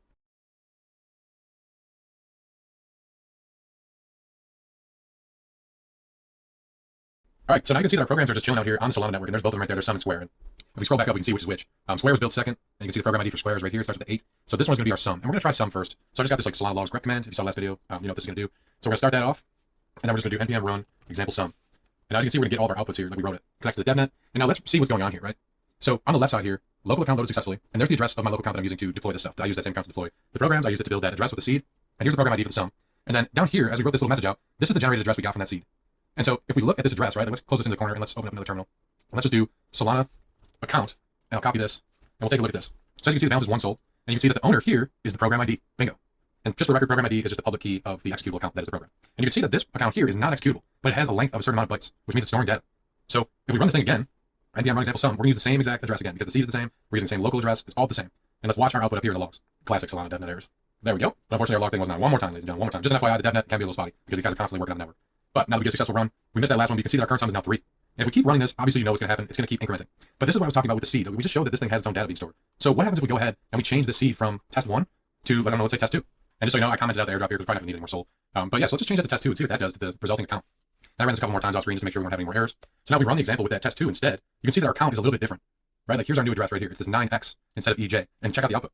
The sum goes back to 1, right? And that's because we just introduced a brand new account with its own data that's separate from the one we were running. And so just, just for completion's sake, let's go ahead and look up this new account. It's going to look pretty much the same on this command right here. But the idea is these have their own separate data stores. They're storing their own individual states separately. And so if we run that again, but we flip back to test 1, and just so you know, I had this at a sum of 4, or sum of 5 actually, sorry, before we switch. So let's do it again. We're back at test 1. We should see on here, sum is now 6. And that's exactly what we see. So bingo, that is it right there. That's how you do it. That's how we ping a program and we tell it to transact and change the state of a Solana account. And back to this diagram here, that's what I was trying to get at earlier in this video, is we deploy our Rust program, and that's sitting on the network, and then we create an account using the TypeScript code using that API, and then another account is sitting on the network in a different location, and our client using the API, that final step right down here, that ping step, all this ping really does, and all these instructions really do that are coming in, is just tell the program that lives on Solana, hey, I want you to do whatever business logic is inside of you on this. And it's really just pointing one thing on Solana network to another. And that's really all it is. Hey guys, so in the last video, we saw all about how to persist data with Solana. And mainly, we're taking a look at how you create an account, and then you basically present your account to a program that lives on the Solana chain, and it will change the state of your account. And we saw all that in the last video, and it was in this math stuff example here. Now, what we're going to do here is we're actually going to build on that example math stuff, but we're going to do things a little bit differently. So you saw last time when we ran this, if we dive back into our client here, and we take a look at this bottom one here, we're pinging the program. As you've seen before, we've been using no instruction data, so we're just allocating a 0, like nothing there. There's no particular special instructions. And so obviously up in our Rust code, you can see that this is completely ignored, right? It even warns us. So we're going to finally see how to use this field and get some specific instructions in your program. So it's not just like one linear thing. All right, so to do that, what I've done here is I basically just copied the math stuff folder into advanced math. And advanced math is structured exactly the same. We've even got the same CI/CD script. We've got a similar looking package JSON. And we've also got our same setup with the client and our Rust programs here. Except notice, instead of having 2 different math problems or math operations, we just have one Solana program called calculator. So I've just gone ahead and skipped ahead here, and I copied my cargo toml from the last example from math stuff, same exact thing. And then we also copied in the librs file and made just a couple quick changes, and we'll talk about them. So if you look at the original librs, our struct was math stuff sum, and then we just had sum as that U32. Here we actually call it calculator, and we're gonna just have values. It's a little bit more neutral. And then as you can see, we also added this crate import here from the calculator module we're about to write, and you can see the instruction struct that we're gonna be using. So this is obviously coming up right now. What we gotta do is just go ahead and create that calculator.rs file. And let's go ahead and start building this thing out. But before we do that real quick, I just want to talk about what we're going to be doing in librs. So we saw this before, right? We've got the account information, make sure that it's owned by the program ID. This time our object is called calculator instead. And then down here, we're doing the same process, try from slice, to try to get that instruction data. And then we take the value, and we're going to just run this evaluate method on the value. Serialize it back to what, just like we've seen before, and then the value is going to be our message. So bear with me if you don't know what some of this means, like what we do here, what we do here. It's going to become apparent. I just want to show you, since we copy this right now, what's different. But everything from here upwards is exactly the same. This is new, and then we're going to write this, and this is the same that we saw before. Anyway, so let's go back to calculator, and now let's write this thing. And the first thing we're going to do is we're going to use that Borscht crate, because we're going to be doing some Borscht stuff in here. So here we're going to need that annotation again, because we're going to be using a struct. So I'm going to copy the annotation in. Obviously, that's what we're going to be using Borscht. And we're going to make this struct, you guessed it, calculator instructions, just like you saw on the front page here in librs. I'll close this one out so I'm confused. So we're going to create this struct right here. And this struct is really going to represent what we're going to be doing to the value that's represented in this struct. So consider this the account right here, right? Each account is a calculator account, it has a value, and based on the instructions, we're going to do something to that value. So just for a simple example, we're going to represent everything with digits. But the idea is they're going to be specific instructions. Operation, and that's going to be what is the operation that we're going to do to the value. Make it U32. And then the operating value. So if it's like add or subtract, like what are we going to add to it? What are we going to subtract from it? So what's the operating value? Nice. And then we're going to implement this struct just to make life easier here. And we're going to add a nice method that's going to help us evaluate what it is that's going on here. So as you can see, all we've really done is define this evaluate function to say, hey, if we get a 1 here, add. If we get a 2 here, do subtraction. If we get a 3, do multiplication. If we get anything else, reset this value back to 0. Simple enough, right? So as you can see, the struct represents 2 pieces of instruction data that we're going to need. So what to do and what to do it by. And we can obviously build on this as a simple example, and we're just going to see it in practice. And so now going back to this librs, we can see exactly what those things mean, what these unknowns mean. So we're going to try to get that struct from the slice, just like we did with the accounts value with the accounts data. And then we're going to take that calculator instructions, that calculator object, and just run this evaluate on the value. And that is going to, of course, give us the new value, which we will then serialize into the account and save as the new state. Okay, so that's all we need for our smart contract for our program. If we flip back to our client here, this is where we're going to have to make some changes. So starting with math, let's take a look at what's going on with math. So I made a couple initial changes to this class. First things first, nothing has changed all the way through down to here, right? So everything above ping program is exactly the same as we saw in the last video. We're still going to go through, connect to the DevNet. We're still going to get that local account from the key pair. We're still going to get the program that we're looking for. This time is going to be the calculator.so. And then we're still going to configure a client account, again with a seed, test 1. And we can use the same seed kind of flipping that we did last video to check different values and stuff, which we'll see in the example. And then down below, when we do ping program, here's where things get a little different. So obviously now, our ping program is taking new arguments. So we've got operation and operating value. And they're both numbers, which of course makes sense because we saw that they were U32s in our instruction struct, which I'm going to pull back out just for reference here. So I'm going to keep this open. And then, yeah, so like I said, 2 U32s. And what we want to do with those U32s is we want to create the calculator instructions. And this is going to be of type buffer. And now I put that in util here. And this is what it looks like to create calculator instructions. So we pass in those 2 numbers. And then as you can see here, we've got this buffer layout class that's going to be used to create a struct. Now, what is this thing? Well, basically what this does is well, first of all, it's provided by Solana. It's actually part of the Solana buffer layout package here. And I stuck it in the README. It's pretty important here. You're going to need to install this. You're also going to need to install buffer. So buffer is npm package, and then this is also npm package from Solana buffer layout. And this is the command to install them. So make sure you do that. It'll add it to your package JSON. You can see I've got it right here. Solana buffer layout and buffer. And that's what you can use to actually create the layout. And now what does the layout do? Well, this really just does a similar operation to what that map does. You saw when we were doing like a mapping with our client back here. Let's take the someone, for example. It's pretty similar to this. It really just takes an object and maps it into bytes so that it's understandable, digestible by Borg serialization. So in this case, we're basically using this U32 function here to create a byte representation of a U32 field called operation and then another one called operating value, which again is exactly what we got here. So I know that might be a little confusing, but all you really got to think about is this function here is designed to convert what you're expecting as the instruction struct into bytes so that the network can understand it, and it goes in that BPF format. So once we've created this layout, this schema essentially, we can allocate the size, we can encode it, and then we just return the buffer itself. And that sets up our program's instructions. Now once we do that, we of course have this little like string conversion here too. It's not really a huge deal. I just have this little like method here I define where you can plug in those values, and it'll kick you back these strings for our output. No big deal. But yeah, so everything else looks pretty straightforward. But as you can see here, where we have data, we've actually replaced that no instruction data, like the allocate zeros, to finally have these instructions here. And it's just that result, that buffer from that function there. And now we're gonna be able to actually pass real instructions here. So we've got this all set up. The last thing we need to do is add a trigger. So the trigger's gonna look pretty similar to what we worked with before. I'm gonna grab sum.ts, I'm gonna copy it, I'm gonna put it into the client, and I'm gonna rename it to calculator.ts. And then I'm actually gonna change all this math stuff into calculator. And so as you can see, this looks pretty much exactly the same. We just gone ahead and renamed it to calculator to match our new model. And also we changed this field to be value instead of sum. So it matches our struct that we're gonna be using here. Not this one, but this one right here. So it's gonna match our count struct. So just like before when this was expecting the mat sum, now it's expecting calculator. So just like we did in the last video. And then we send it, and we're gonna finally change sum to calculator. Oops, not all caps. So that we're gonna be running the calculator program. And that, my friends, is all it's gonna take. And I added these little like comments here just so you know, like this is the count data up here, and then down below here is main. And now we're gonna kick this thing off. All right, so this thing finished up, and as you can see, our program's been deployed, and there's the ID right there. So I'm just gonna copy that over into this rep command, so we're gonna be able to see the logs, kick it off. And just for reference, I stuck this down here as our example here. So we're gonna add 4, subtract 1, and then multiply by 2. So we'll see that in all the logs. So let's do npm run example. So we got that set up to run calculator TS. As you can see, there's our output. Creates that account, and now that account's gonna be brand new, so fresh data. There you go. So starting at 0, we add 4. Value is now 4. And maybe I should put something that represents starts at 0, but you add 4, it gets to 4. Subtract 1, it's gonna go down to 3, right? And then we multiply by 2, and of course that makes it 6. So you can see it's working. And now let's have a little fun. Let's go in and change that like we did in the last video, and let's go to like test 7 or something. And let's run it again. So creating an account for test 7, and there we go, we're hitting it now. And there's those logs right there. Sometimes they take a sec. But again, same thing. Starts at 4, gets to 3, goes to 6. And I mean, of course, you know what's going to happen if we do it again with the same thing. We'll just do test 7 again. And as you can see, obviously, it did exactly what we expected it to do. And that is really it, ladies and gentlemen. That's how you pass program instructions into a program on Solana and dictate its behavior using your account and using your client. So pretty interesting. Stay tuned for the next one. Hey guys, welcome back. And today we're going to be talking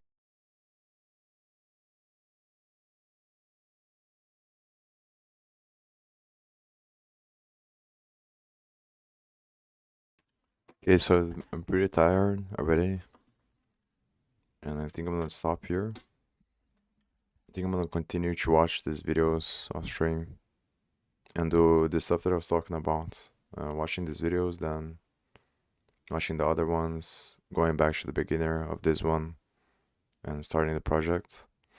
I'm not sure how many videos I'm gonna watch off stream because it's gonna depend on how tired I am and how effective I think watching more videos is gonna be, because at some point I start thinking about a bunch of other stuff and can't pay attention.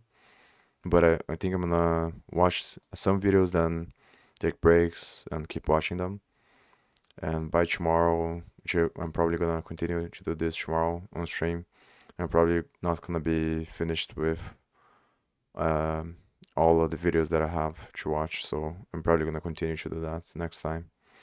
So yeah, I'm not sure if I'm gonna stream tomorrow or not, but yeah, next time I'm gonna probably continue to do this. So see ya.